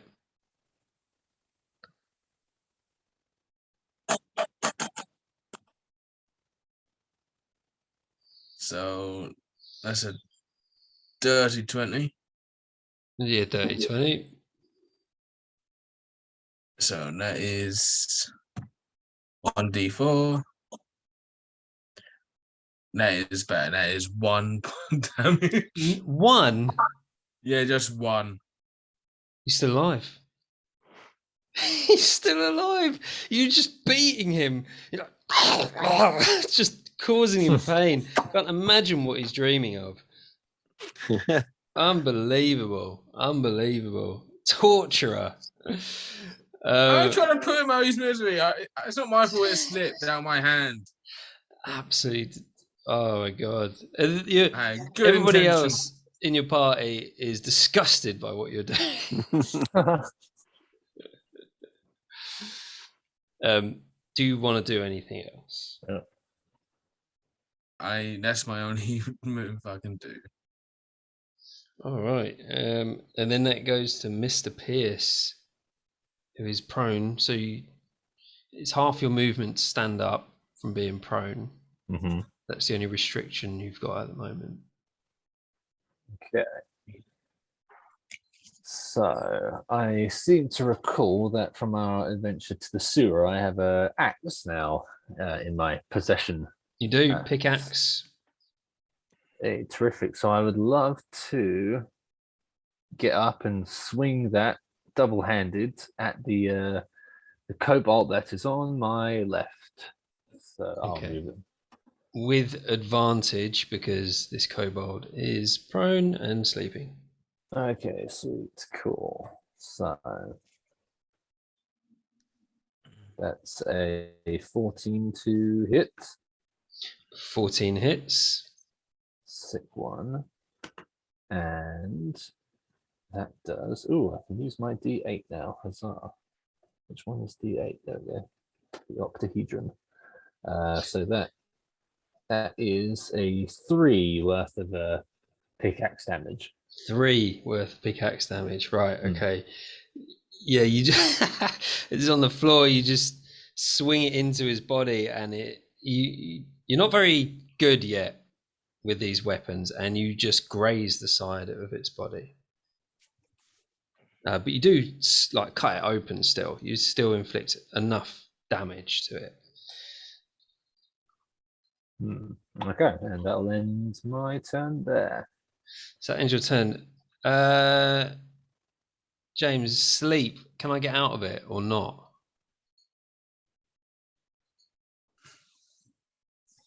You're interrupting his round. Wendy's. Can I? It lasts 1 minute. Oh God! But I Look at the can't whole get fight. out of it. There is no roll to escape sleep. Okay. Jeez. Damn. So It's starting with the creature with the lowest current hit points. Each creature affected falls asleep until the spell ends. So the duration of the spell is 1 minute. Well, plenty of time, boy. That's crazy. right. So I was going to end the combat there, but then 1 minute will go really fast, and they all wake up again, and then you go back into combat.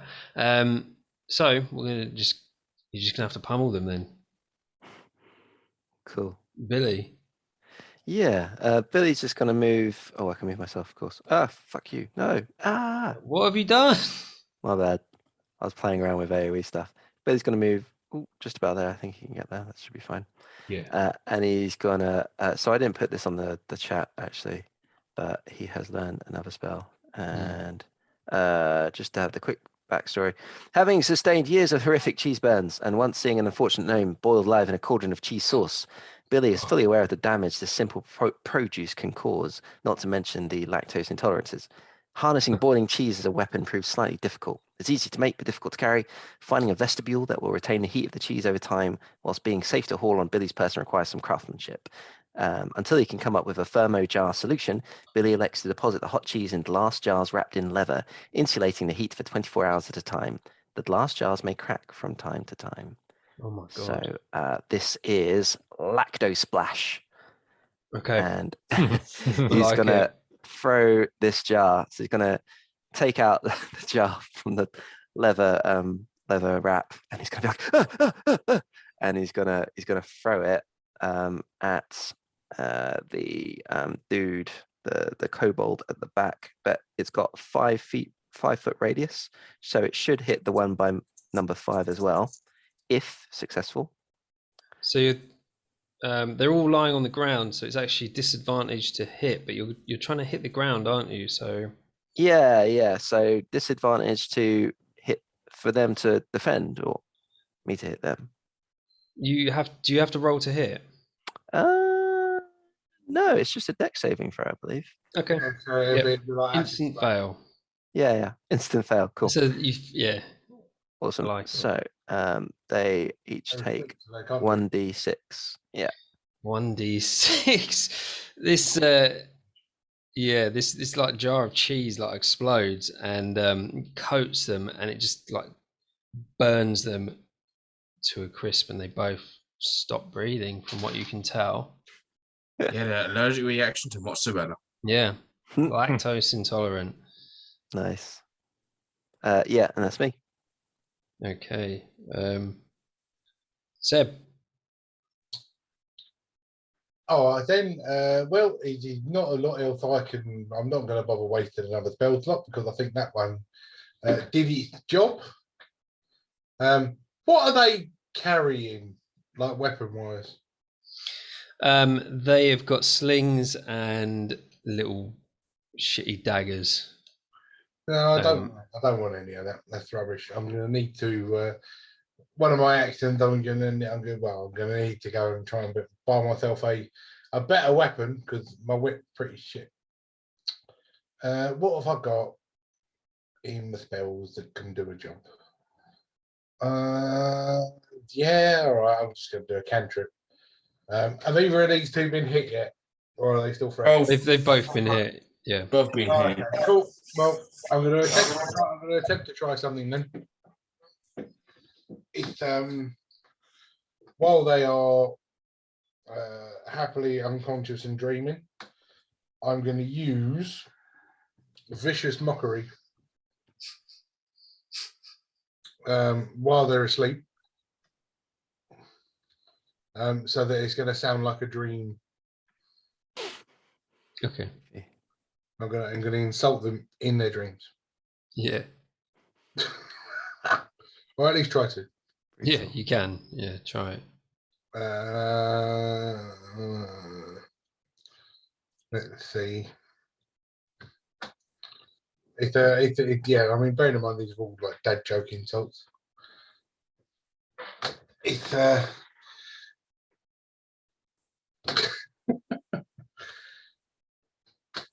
don't like that. That's rubbish. Come on, give me a good one.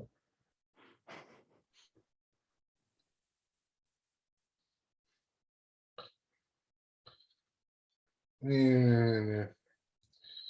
I haven't actually got any of my insults up. Let's come up with something. Call your it's all right. It's something shit. So I'm gonna pretend to be his mother and sort of do that. Call yourself a dragon. You look more like you've been dragged on. What's your damage? Probably pathetic. 3 points of psychic damage. He's lying there. He just goes.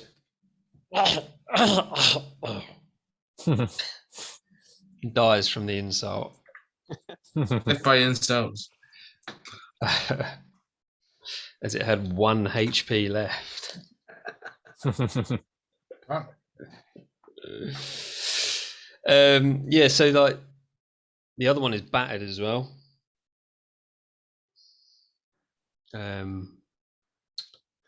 Yeah, well, as my bonus actions are only bardic inspiration, so that's me.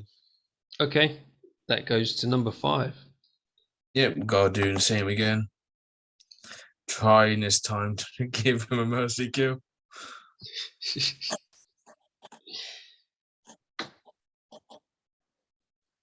Yeah, that's a 17. Yeah.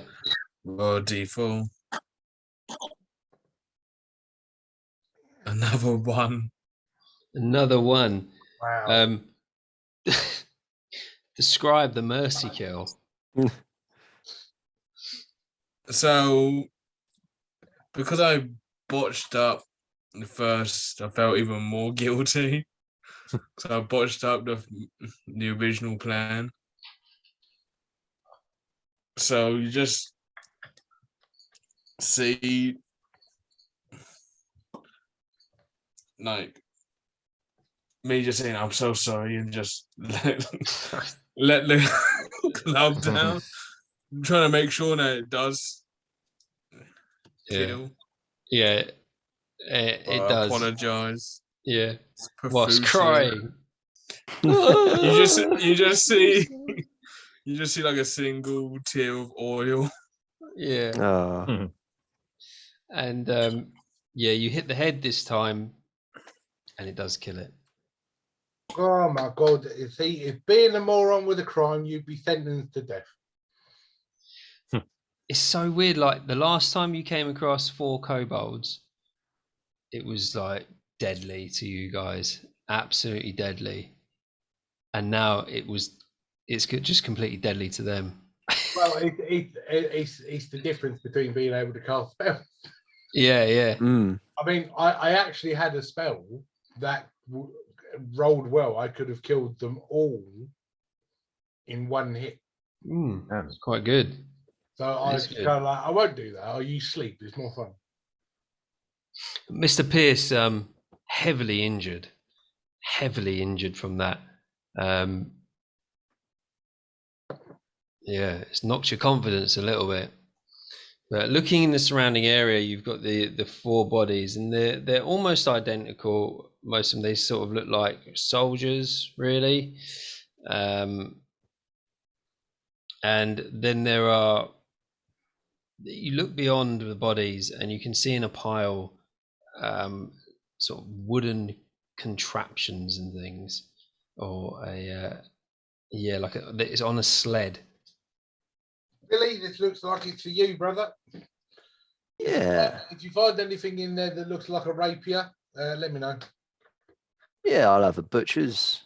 I'll go assist just to go see if there's any healing for Yeah. Mr. Pierce. Yeah, can we have Any a look? bandages? Yeah, if any of these creatures have any items, or even just like use any clothing they have, or any rags to kind of just use as a tourniquet or something? I don't know. Just Kobolds literally wear a loincloth. all right, I'll have those. I'll do.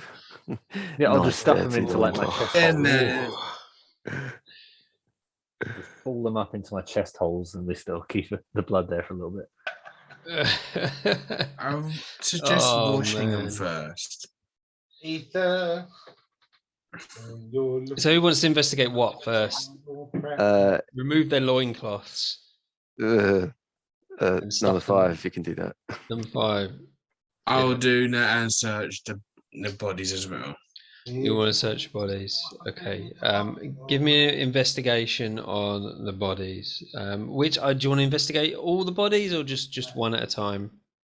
I'd say just a vast majority invest. All right then. Yeah. Roll me an investigation on the bodies then. If you find a sword, then I would like that.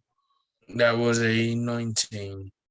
A 19 is very good. So you rummage through.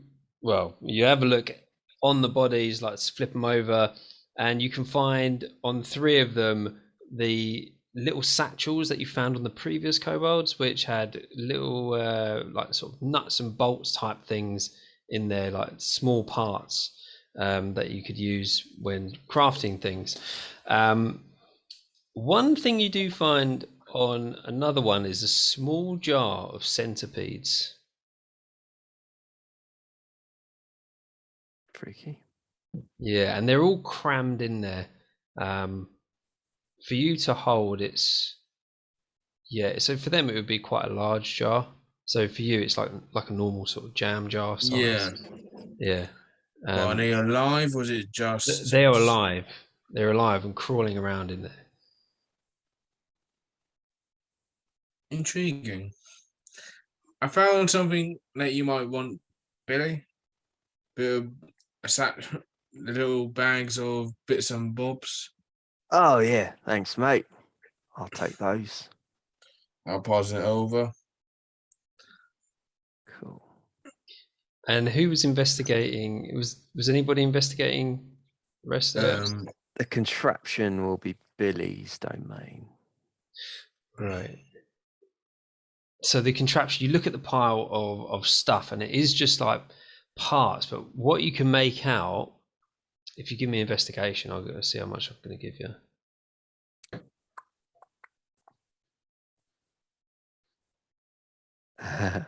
A 9. A 9.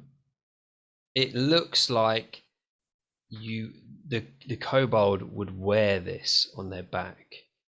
And it's like a frame that they would wear, some kind of frame, but you can't work out exactly what it would be used for. You do also find 2 more jars of centipedes. Ugh. Freaky. Alrighty. Would wear on their back a frame. Interesting. Well, yeah. I'll hold on to this weird thing and study it at home, I suppose. But yeah, just more centipedes. That's it, really. Over here. So I guess we've got to look to Mr. Pierce and make sure he's all right. Do you want the centipedes? Yeah, I'll go give the centipedes a go. Yep. There you go. Thank you. So that's 3 lots of centipedes. Sorry, Despot as well actually found altogether, because they had piercings, so you found about 6 piercings altogether. Does it come with money? Well, they The look like piercings? Sebastian found some piercings from the previous encounter, and he managed to sell them for 1 gold, but it was to a dear friend. So you find 6 of these small little piercings in their eyebrows and nose, and Just to let you know, we're not dear friends anymore. He was a bit of a weirdo. yeah, he was a bit of a weirdo. It gives you good prices. Yeah, DM ruined my friendship. Yeah. So do you want to pick those up, or are you gonna leave them? If no one tells me to, I'll just leave it because I see no. Don't know concept of money. I have no Yeah. concept, so I don't Alright. understand. Just leave it. Being the one that collected them off of the last one, to sort of see him still there and kind of go, ooh. Yeah, you see them. Yeah, everybody sees them. We'll take 5 minutes there, and then we'll come back to it. Go. So you've finished this battle. You've just searched, and you've come up with the items you've got now. Around you is a pool of water as well. Just beyond, you probably saw it on the battle map, but that is not just something I put on the battle map. That is something there that you've noticed. Sure thing. Have we stabilised Mr. Pierce yet? Have we done anything? to Not Mr. Pierce? yet. Mr. Pierce is still happily sitting there bleeding. He poked all the loincloths into his holes. Sebastian, do you have any like healing words, healing songs that you could sing at all? If as much as I would like to say yes, the answer is no. Ah, dang. Cool. I can help him if he bleeds out. But can't help him. My reason for this is I didn't have anybody to heal in my bedroom, you see. Oh, it's no sexual healing. Right. Okay. Is this water supply near us rather clean? Because maybe I could like clean out the actual loincloths. I probably should have done that before, just sticking dirty rags in my my bullet wounds. But yeah, the more you know, eh? So yeah, is the water quite clean? Maybe I could try and disinfect them a little bit, or try and clean my wounds at least. Yeah, the river. Yeah. So the river's right near you anyway, and it is crystal clear. So you can clean your wounds in that if you want. However, give me a Constitution saving throw because you put these dirty little loincloths into your chest. All right, I have 19. Absolutely fine. Absolutely fine. You can't see any sort of infection starting to sort of get into your body. No sort of swelling or numbness, so you're fine. And you can take it out and start washing them. Cool, thank you. Yeah, I'll do that. So this puddle of water that was sort of north of where we were beating up these kobolds is to give me a reason to go and look in it. I decide that I need to have a look at filling up my water skin. There you go. All right. Yeah, you go up to it and you start filling up your water skin, and it's nice and clear. I was going to say I don't fancy filling up my water skin in the river next to where Mr. Pierce is putting loincloths. No, it's clear, but you can see that it's very deep. It's very deep. Yes, you cannot see the bottom of this pool. And it seems like, because it's clear as well, but it sort of fades into darkness. You can't see the bottom of the pool. Is there anywhere, if I wanted to, am I able to use my rope, tie it somewhere secure, tie around me, and just take a dive? See if I could actually see anything in the water. Need to breathe. Around the pool, there are large rocks that you could secure a rope to. I'm immediately thinking like Mario 64 vibes. You're just going to dive in really far, and then there's just going to be some giant ass eel or something. What are you doing for a light source? Sure, I don't have a light source. I'm trying to come up with something. So as number 5 is tying the rope around the rock for Yeah, give me a just give me a dexterity roll to see how well you can tie an efficient knot.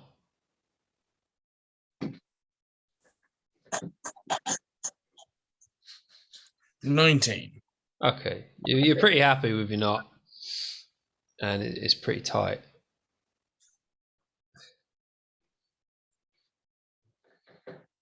What are you doing? So not gonna go jumping. I'm just gonna go try. You know when you hike down the cliffside. So abseil. So I'll abseil down, keep myself close to the side. All right, cool. So you get in the water, and you start to go down, and you can see the guys like sort of their heads shimmering through the water, looking down at you, see if they spot you, and you're watching him, and he disappears into the darkness, and you can still see Despot just like looking up. You can still see like the hole, and he descends for what he thinks is about 20 meters, 20 feet down. And as he's going down, your rope's 50 feet, isn't it? As he's going down, Plus, me roping might be 40 feet at the moment. So I used 5 or yeah, sure, 5 that's feet to fine. tie up one end.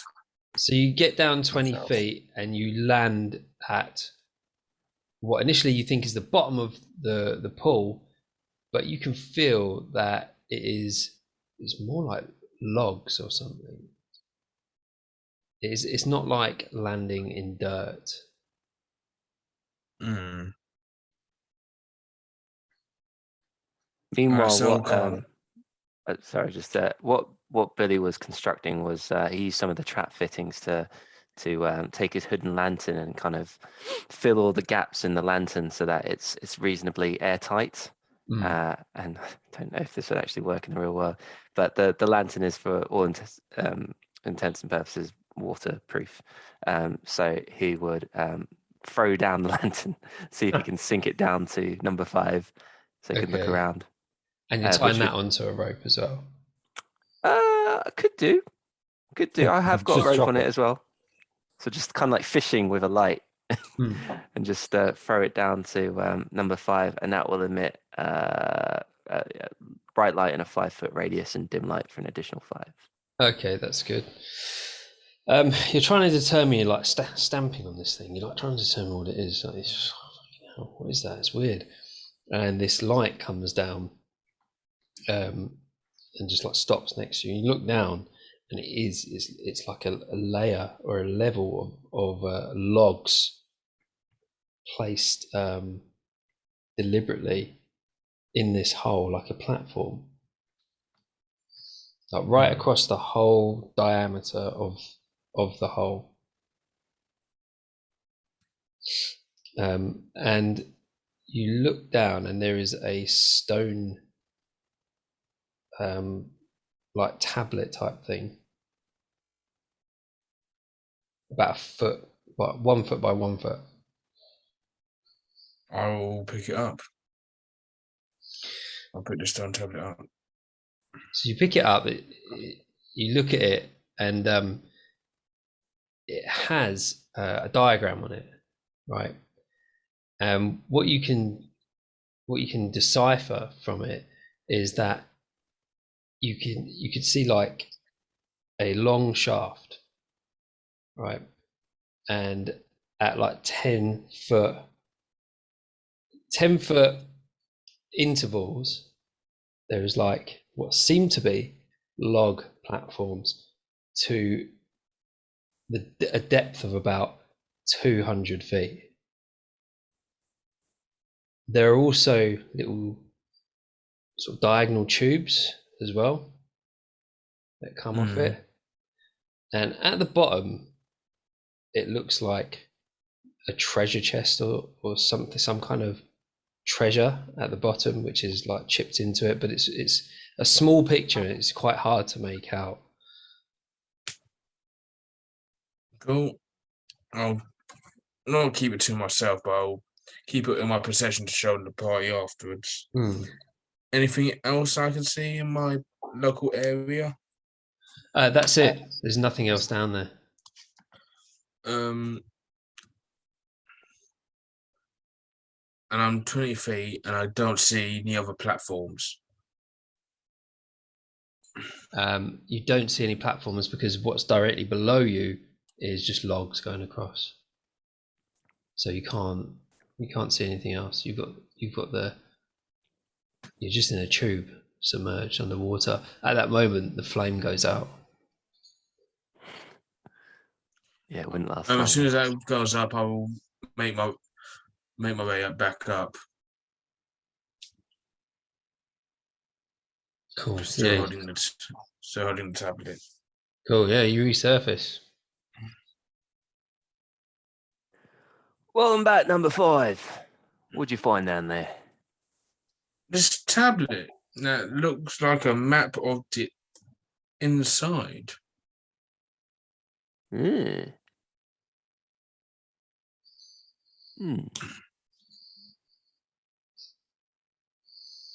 Trying to visualize what you described. So it looks like a giant Bunsen burner, Okay. and Hmm. that's the best way I can think of it. So, And at the bottom is supposedly treasure. so imagine looking at the tube from the side-on view, like as if you've like cut the ground in half, right? And it descends like straight down 200 feet, and at 10-foot intervals there are like platforms all the Cool. way up until like the 20-foot that Despot descended. And then Gotcha. there's like Okay. tubes coming off diagonally, like a couple of tubes. Righty. Cool. So we would presume that if we could break through that platform, we could keep going, then break through another one, keep going, break through another one, if we could, and then get down to the bottom. So, interesting. Or we could take the tube detours. Does it sort of show as it was on a mine shaft that filled with water, or has it always been filled with water? What are the intelligence scores of everybody here? Still 0. Oh yeah. So modifier or No, the score. sorry, I'll say 17. 7. 7. Mr. Pierce is like, oh, nice picture. Would I do? Could I do a history check? You can do a history check, yeah. And would we consider this to be of technological significance? Yes. Cool. So artificer's law would be relevant, and therefore it would be a 25. 25. That's very Very strong roll.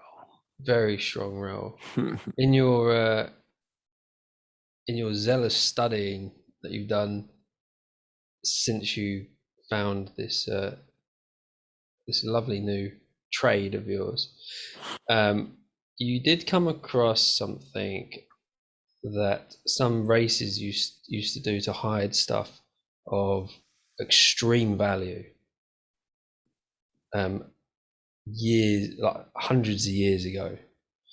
And this is, looking at it, this is a technique that they would use. They would use like deliberate flooding of a tube, and put the most valuable item at the very bottom.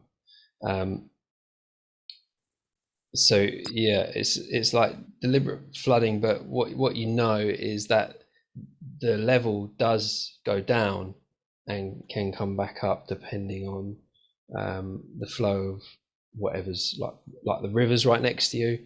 It could be connected to that. So yeah, and this is like ancient civilizations that would have done this.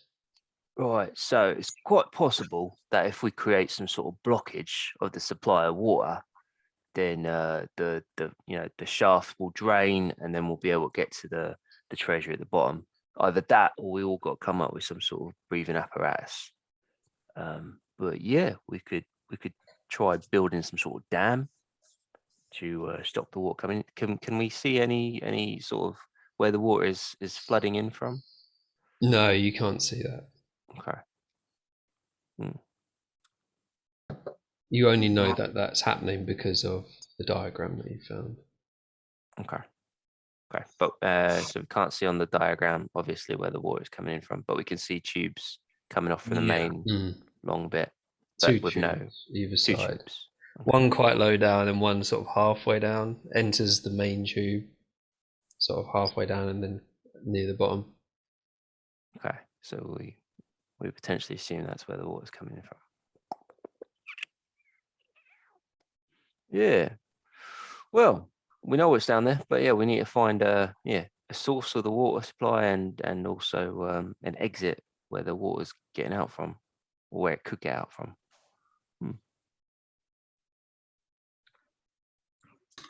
What to do?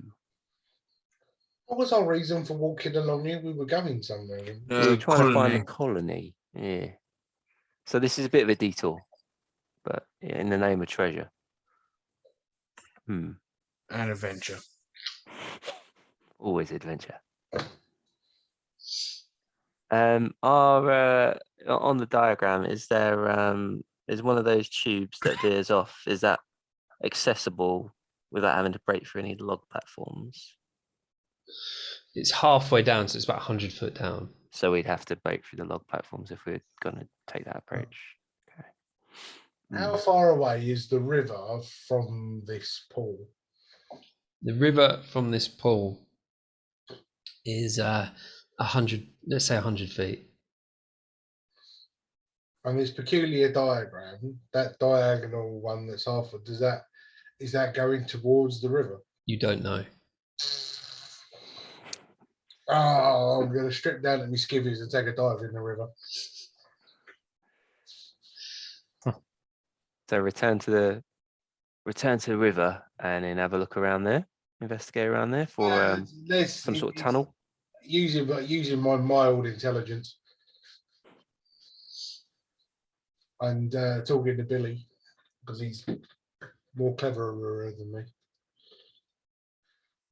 It's maybe that tube goes to the river and the river's what goes down now. Do you want my rope? As it might be a strong current. I'll be lift again. There's the lift. Right, yeah. So if the tubes go from there all the way over to the river, right? We can find a way of going into the river and feeding off that. Then the water might drain and we might be able to go down in the things, or we might struggle to do any of that and we just might all drown. But it's worth going to have a look anyway. I'm invested in this treasure now that it's potentially down there. So yeah, I quite like this detail. Really old dome. Alright. I'll offer my rope just so you don't get flushed down the river. The only thing flushed is your complexion, mate. It's all right. Just been underwater, so of course my paintwork's gonna go one dreary. What I'll do as well is I'll rope up my pull up my waterproof lantern, but you'll only have a short amount of light until the oxygen depletes inside, so we can use that. Yeah. So it is crystal clear, the water, but once you're underneath, obviously you're going to have slightly blurred vision. It's going to be quite hard to see. So the lantern will help for a couple of minutes at a time. You might have to keep pulling it out. So Sebastian dives in, yeah? Yeah, sure. Why not? With or without the rope around him. And into the river. It's got to be with the rope because this was fast moving water. So I'll use my rope around him. And I'm only little and my strength is And the other side is still wrapped around me. I'll be in the anchor. Okay. What's everyone else doing? I'm kind of just, I'm kind of just looking still at the diagram, scratching my head, like turning upside down. I'll kind of just follow whatever Despot's doing. Okay. Reserve anchor. Yeah, Yeah. but like pulling it the wrong way. And what's Billy gonna do? Yeah, I'm just gonna spectate with very keen interest. Obviously, I've given the lantern to Sebastian, but I'll keep a hand on the rope attached to it. So he could maybe throw it out to me, and or just pull on the rope, and I'll get the signal, pull it out, and then maybe if I can throw it back in. If I can, I don't know. We'll see. All right. So how are you getting in the water then, Sebastian? Oh, I've got rope around me. I'm just going to dive in. You're gonna dive in. Give me an acrobatics. Acrobatics? Whoa, what's the acrobatics? Yeah. I'm used to being strong. Shit. First nat one of the night. Oh, But I've got lucky, so I'm going to re-roll it.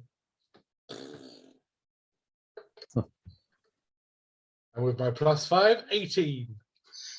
So he goes for a dive, and it looks like he's gonna belly flop. Right, everyone's like waiting for it, and he sort of goes limp. He like passes out momentarily, and his body like folds up and then just pierces the water perfectly. And then he's like comes to again. He's like, "How did I get in here?"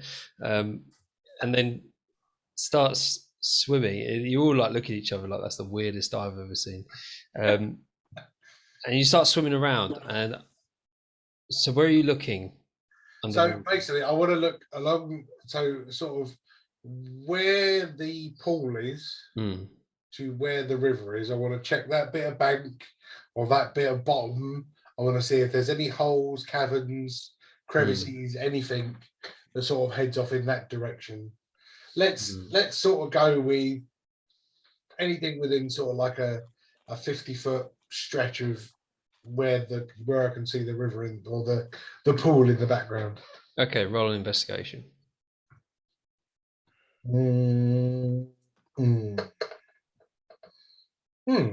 16. 16. You're looking around, you can't see any holes, but you can see little bits of debris that in the water go from flowing with everything else to getting sucked in and then like pushed out in like a pile of rocks right in the bottom corner about 10 feet down the river. How deep under? It's not very deep near the bank, so we'll say 10 feet under. Okay. Swim down for a closer look. You get down, and as you get there, you get sucked in. Your head gets stuck. My head gets stuck. Oh, the rope's being pulled on. Wonder if he needs something. Still being pulled on. What could this mean? Yeah, we didn't clarify a system. Is 10 tugs I will. When I I'll get in trouble, quickly I'll give you the signal. What's the signal? You're doing that underwater. I will try and push. If I can't put up, I'll ask Mr. Pierce for assistance. So I'm not sure if it's a trick, but can I try and blow a bubble that goes up with a voice saying, "Help me!" Well, your head's in a hole, so Can I find it out? Going out of another part of my body. yeah, but you're not going to say much, are you? It's just going to be an odor. Yeah. You made a look. It smells like help. It's not a desperation. Your head's stuck, so you get a minute plus your Constitution modifier. I'm pulling, but if I can't pull, I'm going to ask Mr. Pierce for assistance. No, Despot. 11 tugs was help me. It's only been 10. What's Sebastian's there we go. Constitution modifier? What's my Constitution +2? +2. Okay, so he's got 3 minutes of breath. All right, let's see. He's been under there for a minute. Okay, I think we best start pulling then. Right. Yeah. We go then.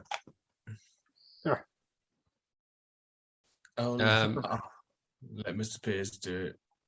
And he's stronger. You're going to give him advantage, are you? Yeah, I'll give him advantage. Okay. Roll with advantage then, Mr. Pierce.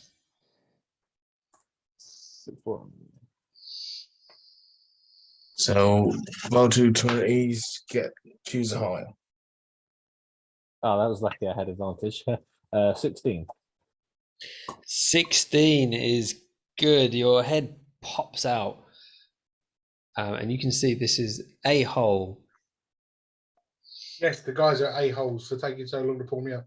Everybody at the top, roll me a perception. That's 2. 9. 5. 14. 14. You notice on the far side of the river, kobolds, and they've spotted you. Oh, of course they have. I think we got company, but I do like your new hairdo. Thanks. This is on the far side of the river. Oh, they can't do anything over there, pricks. They can't do nothing. You can't do nothing. Ah. Yeah, and your mother. Ah.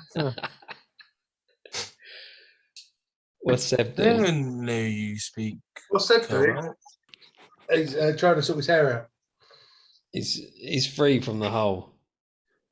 Okay. Well, he's going to go back up to the surface. That's all I'm going to do. Right. So you're swimming. You were going with the current. You're swimming against the current. What are you going to do? You're going to swim back to the guys, or you just? Well, I'm still on the end of the rope, so I'm not going to disappear off miles. No. I just want to go back up the bank and attempt to get out. Okay. Yeah. So you just swim to the side and I'll you let get one out. of the heavier ones go down and expect it next time. Yeah. So what do you do when you get out? Do I see the kobolds at the same time? Yes, because they're number 5 is looking over at them, and you're like, what is he looking at? How many? Oh, you can see do at I least 3. There's 3. Few little figures. How far away? How wide is this river? So the river's 40 feet. However, they are at like sort of a diagonal angle to the 50 feet away from you.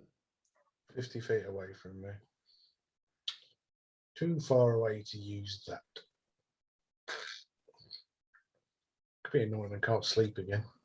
No, they're 40 feet across the river. I'm just going to ignore them. They start firing little rocks at you with their slings, but they're not getting anywhere near you at all. Do you reckon I could huck one back? Like, can I throw a stone far enough to hit them? Oh, I've got the distance. It's gonna have to be a good throw. I've got the distance for a vicious mockery. Or can I like try and skim the stone across Oh, I like it. and just like slightly hits them in the ankle or something? Oh man, that's gonna be. I'm still gonna go athletics with that one. That's it. Yeah, that's cool. +5. Yeah. No, I do like that. Ooh, 24. Freaking out. Okay, you pick up a rock and you skim it across, and it hits one in the head and knocks it out. Yeah, Mr. Fist. Ah. And they're enraged. They're enraged, like, ah! And they're trying to get their friend because you knocked him out, and then he fell into the river and started going downstream. And they're trying to chase him with like You sticks. stupid cunts. Ah. You can see like 2 more come out of the brush and follow on. So there's 4 of them following their friend's body through the water, trying to get it out, trying to move it to the side, and which brings them closer to you as they're like more in line with you. So they come within 40 feet. Right, I'm not in the best of health, so I would like to get out of here, please, lads. I'm just gonna. Are they still throwing stones? No, they're actually trying to fish their friend out still. Okay. How far away is the friend? The friend is just in the water by the side, so 40 feet still. I was going to some sort of vicious mockery, but no, it's fine. Yeah, they seem to be struggling enough without us causing them any more problems. So we might as well be leaving them to it. We try. Well, what did you find underwater? Well, I found a little sucky bit because my head got stuck, which is why I pulled on the rope. And thanks for taking. Oh yeah. Thanks for Right. taking so long to pull me up because that messed me hair up. Yeah. A noble sacrifice. He's nothing noble about sacrificing my hairdo. It's my second best feature. But I'm not going to show you me first because I'll make you feel bad. But yes, it was a thucky bit. So if there was a thucky bit putting water through the thingy, we could assume that it might go down into the hole, I suppose. Very much so. And if we can come up with a big way of sticking something big so that the water doesn't get sucked down there anymore. It's like a big rock or something like that. Well, as a magnificent tinkerer, perhaps you could come up with a magnificent way of building some sort of damming device. Could do. Could we want put, to, could we put a cobalt in there? Are they about the right size? I mean, a couple of cobalts Oh, to fill the hole. yeah, why not? Oh, you're deadly, Mr. Pierce. Deadly. I'll pick up some more skimming stones. Cock my arm. Piercing my fucking chest. You're going to throw another one. You skim it. Yes. Okay. Yeah, go for it. They've just managed to get their friend to the side with the stick, and they're sort of dragging him out onto the bank, making sure he's all right. Give us an athletics. +5, 13. Oh, a 13 like hits one in the shin. And it's like starts hopping around, going. But it doesn't knock it over, and then you see like a few of them go, like, shouting into the trees, and out comes another kobold, but he walks slowly out. He's got a long stick, and he carries something on his back. One of the others goes behind him, seems to like rummage in a pack or something, and then just place something on his back. What are you guys doing? Can I try skimming them as well? Like that's my default attack now. If they're Yeah. involved. Arrogantly walk away, but it's fine. Well, we'll try that skim, and if it doesn't work, I'm quite happy to leave because I'm not in the best health. We'll see how far I can push my luck. I just want to. I'll throw a vicious mockery across just because I can. All right. Your mother should ask for a refund from the stork because you just weren't worth the money. Which one are you aiming at? Oh, you at all of them? I can only hit one at a time with vicious. All right. It's in the eyes. You unleash a string of insults laced with subtle enchantments at a creature. Yeah. So cool. Yeah. Okay then. Yeah, you attack one of them.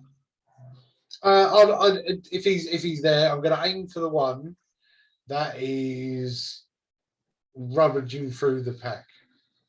Okay. Yep. Do you have to roll to hit with that one? No, you've got to make a wisdom saving throw. Wisdom saving throw. That is a 13. That is a fail.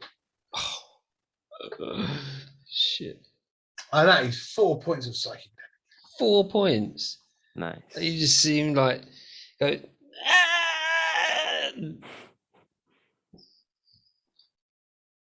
Psychic. I will fuck your brain up. I'd also like to dump some damage on these guys as well, if I may. Yeah, sure. Let's do Mr. Pierce again with another skim. He's currently moving. He's currently moving rooms. Oh, yeah. okay, yeah, cool. Go for it. What are you gonna do?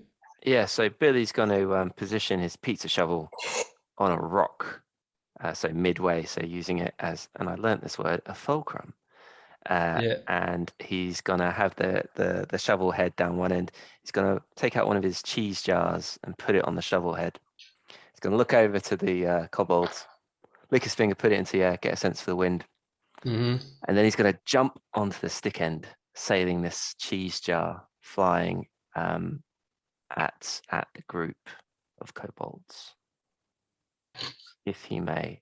Yes. What is your? There's no actually roll for the. I'll give you. Roll yeah. to. Oh, sorry. Yeah, it's What's the range on that spell? 60 feet. 60 feet. That's fine. Yeah, there's no. I'm there's happy no- to do a roll for the. If you want me to do some sort of roll, like a spell roll, maybe. Your choice. I'll give you with advantage because there's not really any requirement for a roll to That's hit. cool. Yeah. So is that a spell roll, attack spell roll with advantage? Yeah. Cool. Yeah, that is I think that's a 19. So that's cool. 19. And which ones exactly are you aiming at? So were there any of them clustered together? So the there was big one and the one going through the. well, no, there's those two there. The one there's two together, and then there's three fishing. Well, sorry, there's two, and then the one that was being fished out, and then there's one on his own in between. The two that are fishing the one out, presumably they'll be within 5 feet of each other. Yes, So they all three of those are within 5 feet of each other. Cool. So I'll target those guys for maximum damage, and they all need to roll dex saving throws. Dex saving throws. That is a 13, and that one, and a 22. Cool. So it gets one of them for 1d6 1d6. Okay. cheese damage. Cheese damage. Yes. So one of it comes in and like cheese like goes all over them. And the one that was being fished out, they just finally got him out, and the cheese just melts him, and he slips back into the water. But he's still alive, and he's like as he's floating down the river, and he like hits a rock, and you just see him like his neck breaks, and he dies. Oh damn! Yeah. Got it. And the other two like covered in cheese are like enraged and screaming at you and trying to like sling little rocks using their slings at you. And I thought that my jokes were cheesy. Very nice. I gotta say, are they still throwing rocks? Those two are still throwing rocks. Yeah. Brian, stop brain your brain cells. You need as many as you can get. Is that another vicious mockery? Oh, why not? Wisdom save, is it? Yeah. Yeah, Oh 16. bad! I have no range whatsoever. 16 mate. They can't hear you over their screaming voices. The one with all this stuff on it, you notice you hear like, and you see something like stick up above his head, and you don't notice it until it comes in close, but there's a jar hurtling towards you. Give me a dexterity saving throw, all of you. Ugh. That I can do. I It's can. like a ranged battle. That's crazy. Yeah. Right. 17. There's a 19 for Sebastian. 19 for Billy.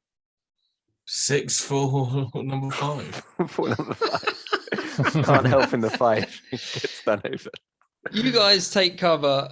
You dive to the floor or however way you want to do it. You roll out the way.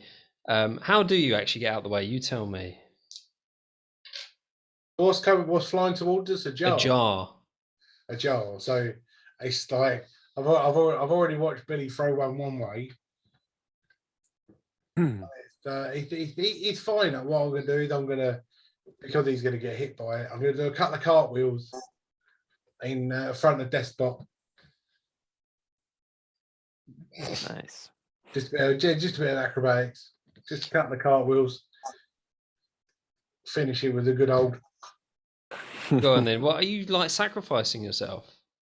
No, I'm doing it. In front. No. It's like one cartwheel standing in front of him, second cartwheel out of the way, just coming right. All right. Okay. Yeah. Go. Yeah. That's fine. So you do that. I'm like there distracted, applauding him. Yeah. That's. I'm applauding his showmanship. And so you cartwheel to one side. Number 5 is applauding you, and the other guys. How do you get out of the way? So Billy would just shout, "Incoming!" And then he'll do a rather classy sort of like shoulder combat roll to the right and just kind of bury himself in tight. And Mr. Pierce. I'll kind of do like a half baked, like like the salmon celebration, like football. You just kind of, yeah, Salmon celebration. yeah. That's Oh, what yeah. I'll do. Kind of just flop. Yeah. You, I see. Yeah. That used to be the only celebration I did, like FIFA Online. Just all the players. Good times. What a little cunt I was. Yes. So what happens is, as you do that, this jar comes down and smashes number 5 right in the chest and explodes, and centipedes cover him and go everywhere. Absolutely loads of these centipedes, and they start biting into him. But he takes some bludgeoning damage from the actual attack. Takes 6 points of bludgeoning damage. I'm down. Oh my goodness. And he is surrounded by a swarm of centipedes. Can we try and bat them away? Like, see them on the floor, just kind of. Yeah, you can, yeah. Yeah, in that case, that's what I'll do. Just kind of try and backhand all of them off. And these combats are flipping dangerous, isn't they? Roll us, roll us. They hit me my off switch. Roll me. Give me an attack roll. Okay. 18. Damn. Yes, that hits. It's like a swarm of them. They're all like mixed in, like fusing together to create like a mass. Damn. Right, to get these kobolds off of us, I'm going to use message, and in my best kobold impression, Right, hang on. because I want to get them away from us. So what damage did you do? Damage? No, Mr. Pierce. Oh, sorry. What's the damage roll for just a backhand? Like an unarmed strike, in it? Yeah. What's it here? Hit plus 5. It's just a 4, isn't it? So 1. 1. You managed to like slap a load of off of him, but there's quite a few still like wriggling around and trying to form some kind of big like mass of them. So what was Sebastian going to do? I was going to use message and do the best cobalt impression that I possibly could. Okay. Obviously pointing across and going with obviously a cobalt with a lift. Again, help me! I'm still floating down the river. Help! Deception. How many do you target? All of them? Well, I could only target one, but if one hears me, then they're all going to. Yeah. So which one are you targeting? The one that looks like he's in charge. None of them look like they're in charge. Right. So there's 2 near where that one floated away. So one of the ones that pulled him out originally before he fell back in. Yeah. Okay then. Deception. Good at deception. Be a good roll. 26. Nice. Damn. Yeah, that definitely beats a 9. He starts like going, like looking down the river. He's like, and like turns around. And he's like, to his mate and the other one. However, the one that launched something at you is still focused on you lot. But the other 3. The other 3 head towards, run down the side of the river into the bushes. But that one is left and sort of like looking over, like, what are they doing? Okay, right, need to kill that. Oh yeah, sorry. Just to correct something I said earlier. So the unarmed strike for me isn't a D4 roll; it is a straight 4 bludgeoning. So straight 4 bludgeoning. Yes, please, not a 1. Yes. Okay. Yeah. So you clear a lot of those centipedes away off of Despot. Cool. Thank you.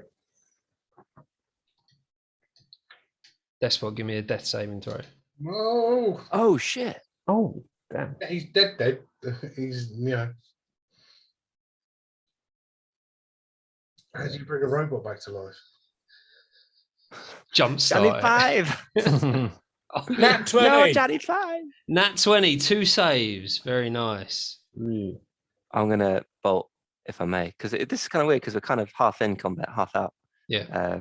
But yeah, I'm gonna bolt over to Despot, and I don't know what I'm gonna do. I'm just gonna start tapping his metal chest. Be like, no, Five, no, come back, come back. I'm gonna use spare the dying on him. Never used spare the dying before. Yeah. But that means he doesn't have to death save, right? Just stabilizes. Yep. Yeah.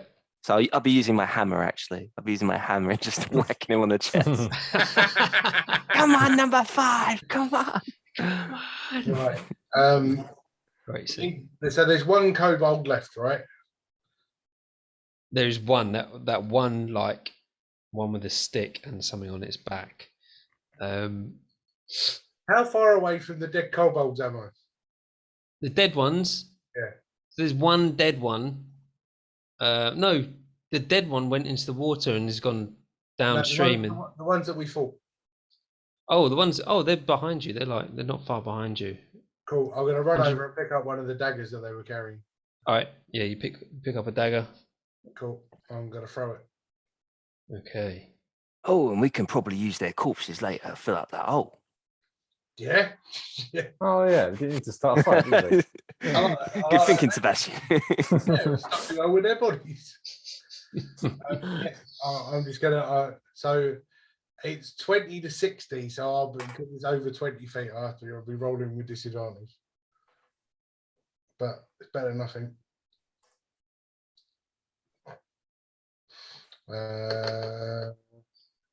Cool. Be as good as that. Okay. 16. Yes, that definitely hits this guy. Awesome. The first roll was 21. Bearing in mind you've never used a dagger before in your life, and you've just No, launched this dagger 40 feet across a raging river. Well, it's not raging, a fast-flowing river, and in the rain. So using the normal dagger hit for me, that is D4 plus 3. 6 points of piercing damage. Oh yes. Flies over and it curves in the air. It curves from the wind. You think it's going to go wrong, but that halfling luck comes into action. Give you a free one there, and and it hits him in the thigh, like Ace Ventura style. He's like, Oh yes. It's in the bone. Oh, amazing visual. and you do hear it. I want the yeah. You can get one in the other. Another knife, Yeah. What was that damage again? Sorry, the 6. 6 damage. Okay, yeah, that's really good. That's really I good. need to watch a Jim Carrey movie now. Yeah, I know. I might be watching Ace Ventura 1 and 2 tomorrow while I'm sick. Yeah. And he so he grabs something. He's like, and he can't seem to like get behind his back. So what he does is he takes this pack off and he starts rummaging through it, and you see him pull out another jar and like cock whatever it is back and place the jar on it, and he starts getting his backpack back on. Have we got any distance weapons at all? Well, do I start to recognize this package that this frame that he's got on his back? Yeah, it looks like the frame that you found. Looks like the frame. So can I pick up the movements he's doing and mirror them potentially? You can, but your frame doesn't have. So it has like the launcher bit, right? But it's detached. It requires you to build it. So that's not really feasible enough. But the pack is there. The pack is built. It just needs the little bit to be attached. the But little what is it? catapult bit, the fulcrum to be attached. Okay. Can I- oh, sorry. No, Uh, yeah, you go. I was just going to Jar of say, can I? centipedes, right? Sorry, Jar of centipedes. that you've got. No, that's what you threw at us last That's time. what he launched at you. Yeah. Cool. Vicious mockery. Hmm. Those centipedes are never going to make it over here. It takes them too long to put their shoes on. Not bad. Not bad. Wisdom not save, bad. isn't it? Yeah. Wisdom. 6. Yay! Oh dear. And he takes what again? 4 points. Well, D4 damage. 4.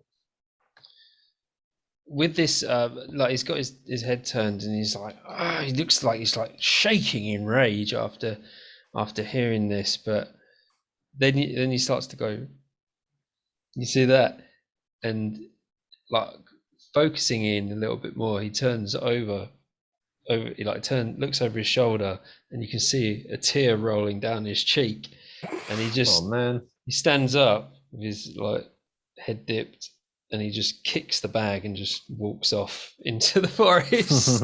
Oh, Sebastian, that was a bit brutal, actually. Yeah, uncalled for. Yeah, we've got a cap. We've got to cap your insults a little. Oh dear.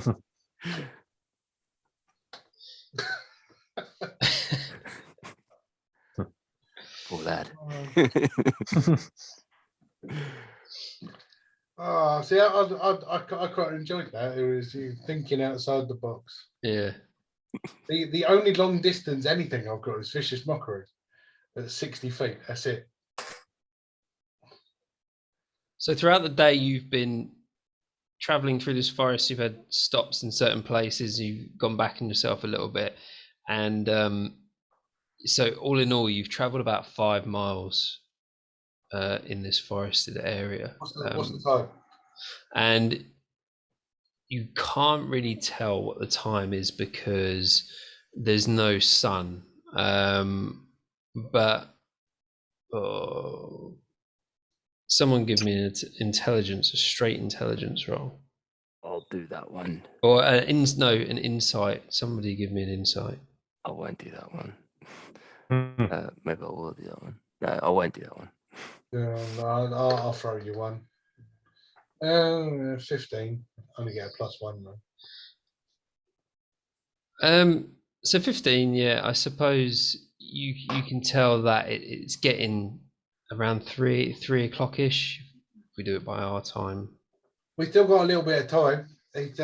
Who fancied dropping some cobalt bodies in to see if we can block that hole?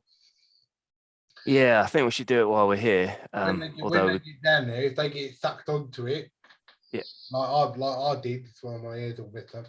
yeah, I think we definitely got to make it our last action though, because number 5's out of action. He's offline, and Mr. Pierce is fairly beaten up. Well, actually, no. Do you know what I had while we were having that little contusion? I decided a contusion. That's a bruise.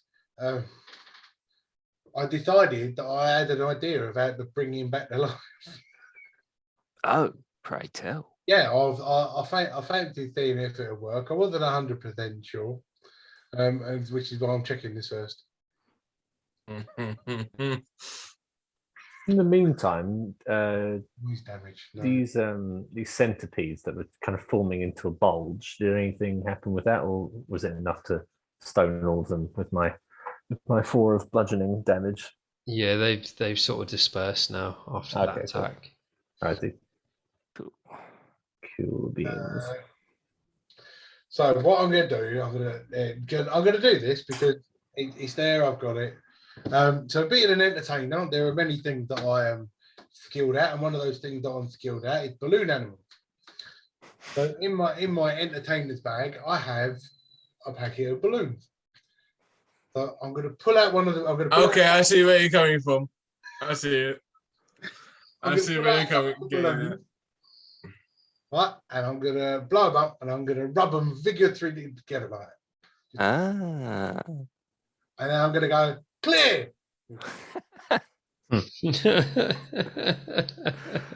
That deserves at least one HP.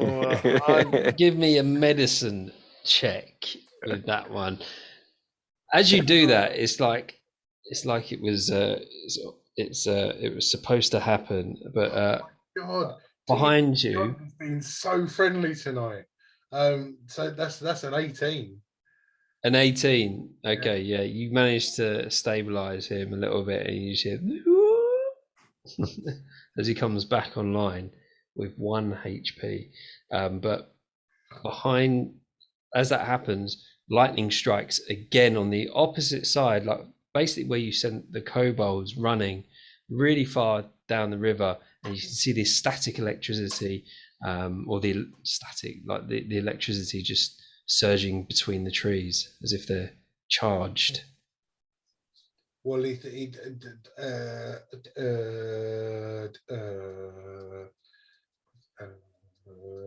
drop the kobolds in the river and run away.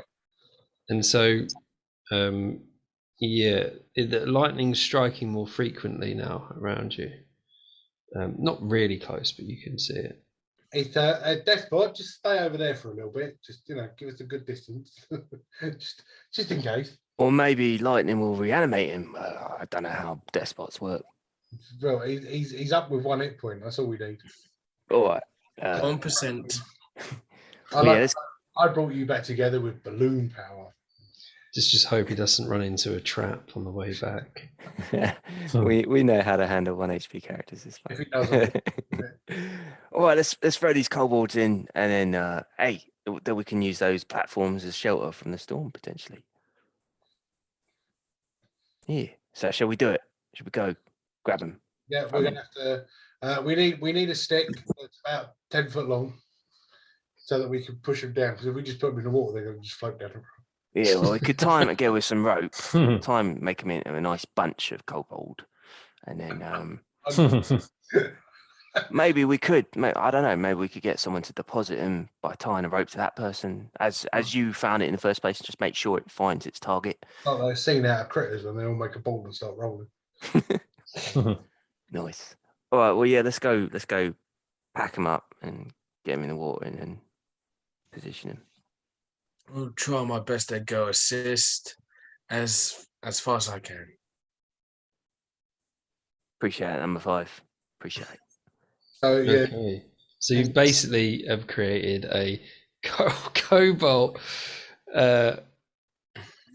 plunger, or no, not plunger. Sorry, cork. Yeah. Plug, Yeah. that's it. That's it. Cork. Yeah. old plug. Yeah. Kobold cork. Oh God. Who was tying them up again? I'll do it. So as you were tying them up, Sacrifice my rope. as you were putting them together, is that what you did? Sorry, I was zoning out a little bit. Yeah, tying them all together so they make a Yeah. nice bunch. That's what I thought. Cork. Yeah. So as you did that, you notice one of them is clutching something, a piece of paper. Ooh, what's this? Piece of parchment. You pull it out of his hand, and it's a small map of the area. Oh. What's it detail exactly? So you can see like forest, like pictures of trees and stuff, which is probably the forest that you're in. And as you look up, you can see like a big spike, which you would assume is the city. And then it's got like a picture of a bull on there, like a bull's head. And over to like on the bottom right within the forest area, there are 3 heads of like lizards, like 1, 2, 3. And then a place further south in the forest, circled with a different color, and it looks like a cave, and it's got like little pictures of kobolds, like stick kobolds there.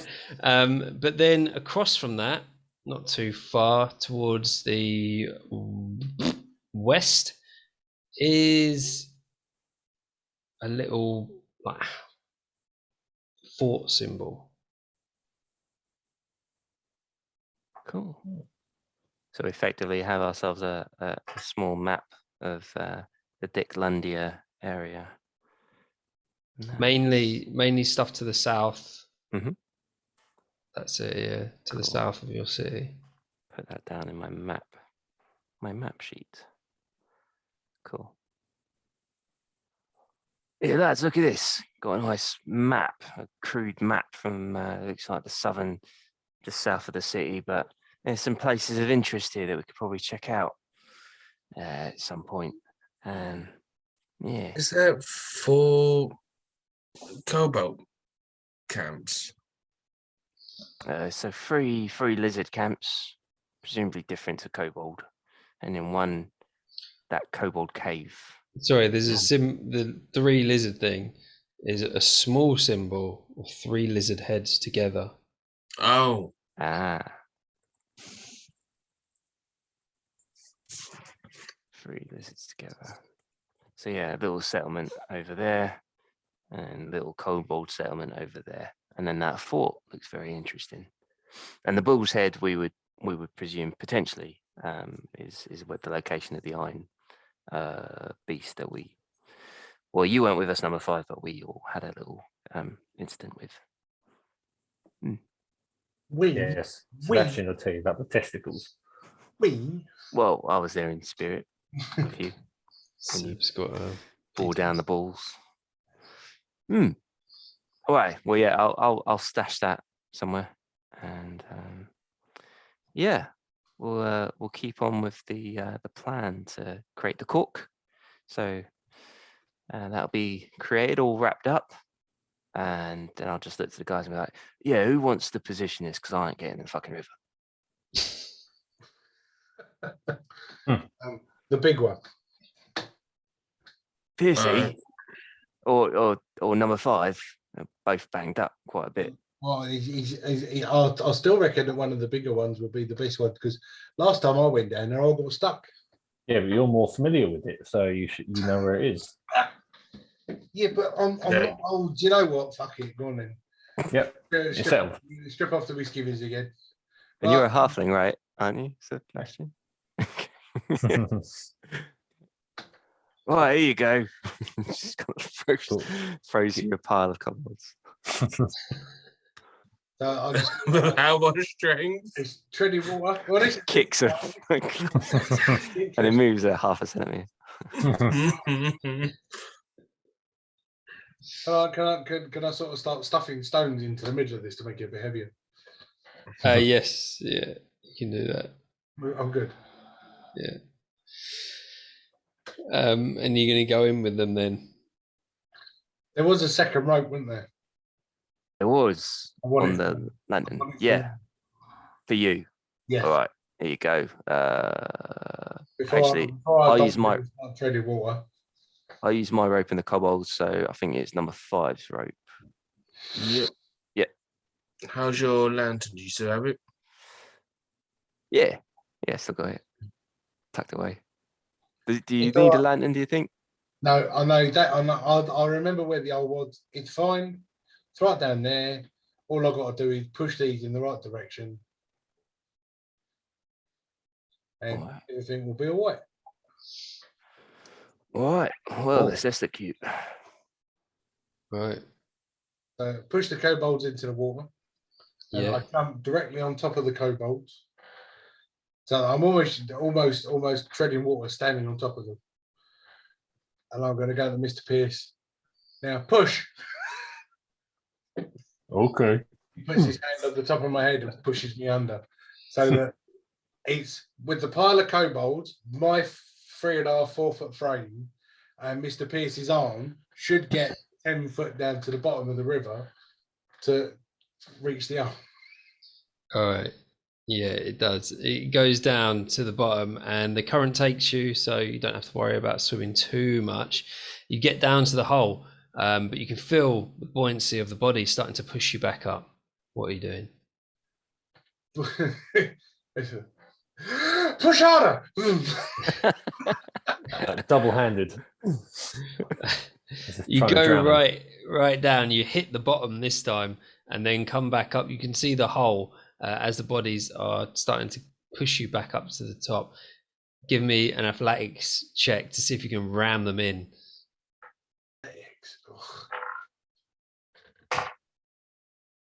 Well, is this me or is this the Pierce? Because Pierce is pushing. No, you're down there trying to push them into the hole. So it's you.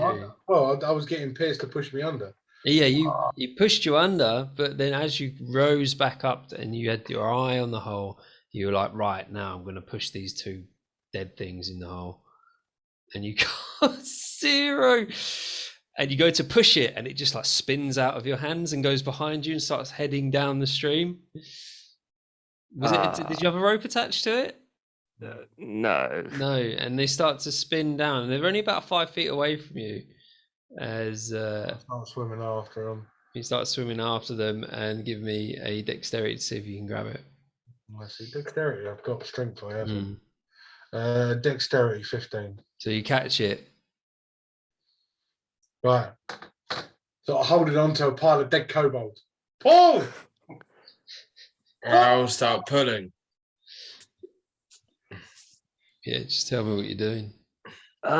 Sebastian, why don't you try using this? And Billy takes out his pizza shovel, kind of sort of floats it down to him if he can catch it.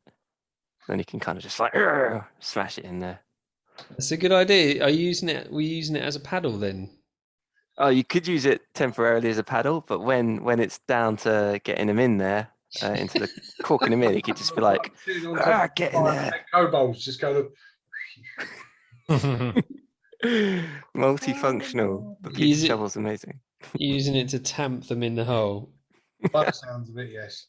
So now, see, this is where I get the advantage in. So now, if I've got the paddle and I'm pushing him down with the paddle, and I've got Mr. Pierce pushing me on the head to keep me underwater, that's the plan. So Mr. Pierce is holding me down, right? The water's up to like his elbows, right? Yeah. So that's 2 foot plus my 4 foot, 7 foot, plus the pile of kobolds. So we're only got to get 10 feet under. See? Yes. So now I've got the pizza paddle to push further down. Yes. Right, cool. And Let's you get down row 2 again, because -2, it doesn't fucking do me any good. so you maneuver these 2 kobolds that are like like crushed together, and you manage to like get them in and slot them in place, but they just need a good bloody hit to to get them in the hole. Do I get advantage because Pierce is pushing me, don't? No, he's just holding you under the water. That's a good sign. 19 on the dice, -2, 17. Yay. That's really good. You hit him. It's better than the 2. You managed to hit it really hard, and the bodies look like in, and they you can see like a foot sticking out, and then like a little puff of blood comes out as well and floats up towards your face. On the foot or the blood? The blood. I can't, because I've still got the paddle in my hands. I can't do that. Just trying to disperse the blood. Yeah, it does. Yeah. Cool. So you blocked that off. You can see it moving though, as if there's pressure coming from within, and then you can see it like you can see their feet get sucked in as well. So there's like pressure it's like they're getting sucked in and pushed out. Not like consistently. It'll suck for a while and then it'll blow for a while. Hey, you try to get me to make a sex joke, and I'm just not going to lower myself to your level. No. I mean, I've already given a lovely eulogy this evening. Yeah, that's true. That's very nice. Seems like that was a long time ago. I wouldn't say it was lovely, but you did all right. So that's you guys. I mean, that's plunged it. Well, it's getting on. We're 5 miles from the old from the old city. If we don't head back now, it's going to be dark, and then those kobolds are going to come after us again. And the fact that two of you are almost already flipping pegged it, I do enjoy the fact that the two little ones are the ones that have been touched. I mean, you're only 3 miles from the city gate, but the amount of ground you've covered is about 5 miles because you've gone back on yourself as well. Well, it's 3 o'clock in the afternoon. The lightning's getting a little bit more Lightning-y. lightning. Yeah. And it is as well. At that moment, number 5 gets struck by lightning. No. Of course he does. And his batteries get fully charged. And he fully recharges. Yes. Oh, look at that. Yes. I called it. Oh, Jesus. No. You can see the Whoa. electrical energy dancing around his body for a little while, and then it stops. But he See for feels number 5. great. He's got like a battery LED thing on his front, like boop, boop, boop, boop, boop, back up to the top. I don't remember having those LEDs on his chest. Come on. Well, there you go. See, 100%. I've got to be honest. I think it's time that we head back because I don't think electric is going to recharge Mr. Pierce and fix those holes in his chest. All right, we just got to hope that no one stumbles across. It probably takes some time for that shaft to clear anyway. So yeah, you could probably head back and come back. Yeah, well, if we go to the right place this evening, I'll get a good clearing in my shaft. Oh, there it is. There it is. God, I was waiting for it. Yeah. Just setting it all up. Got to wait for the right time. Yeah. Opportune moment. Yeah, all right. Let's get Piercy back to city and get healed up, and then we'll come back to the mine shaft another time. Piercy's. Mm-hmm. Yes, please. Let's head back. So yeah, all right. Start wandering back to the main gate. Yeah, you walk back the way you came, 3 miles. It's not too far. Perception. Everybody. Perception. I was going to suggest we take a slight detour. 7. A detour. Yeah, just so we don't cross that interdimensional geyser. Oh yeah, good point. Yeah, too late. Perception. 8. 5.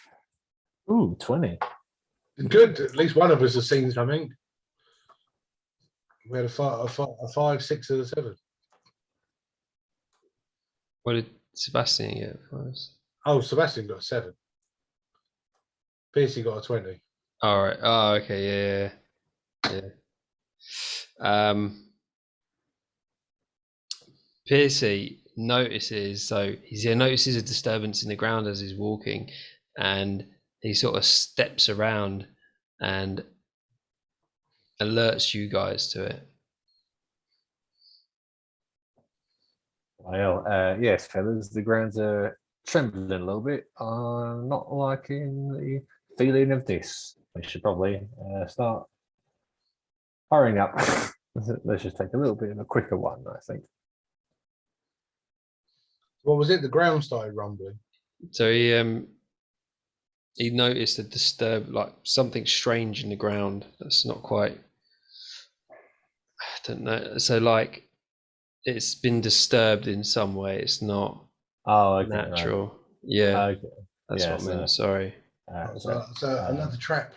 That's good. Yeah, something's happened to the ground here. We should probably swing wide of it.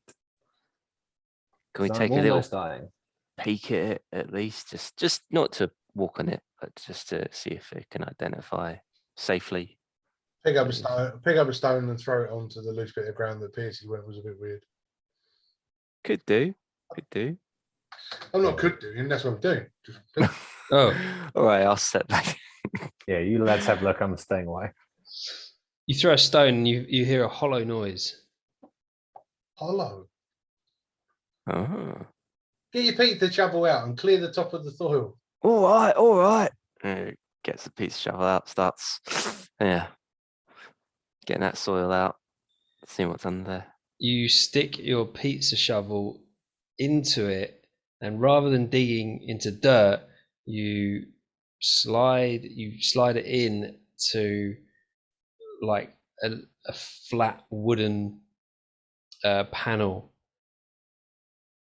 and as you prise it open, well, you'll find out what it is next week. Oh, yeah. Ooh, cliffhanger. What? Ooh. What a dick. Yes, say it like it is.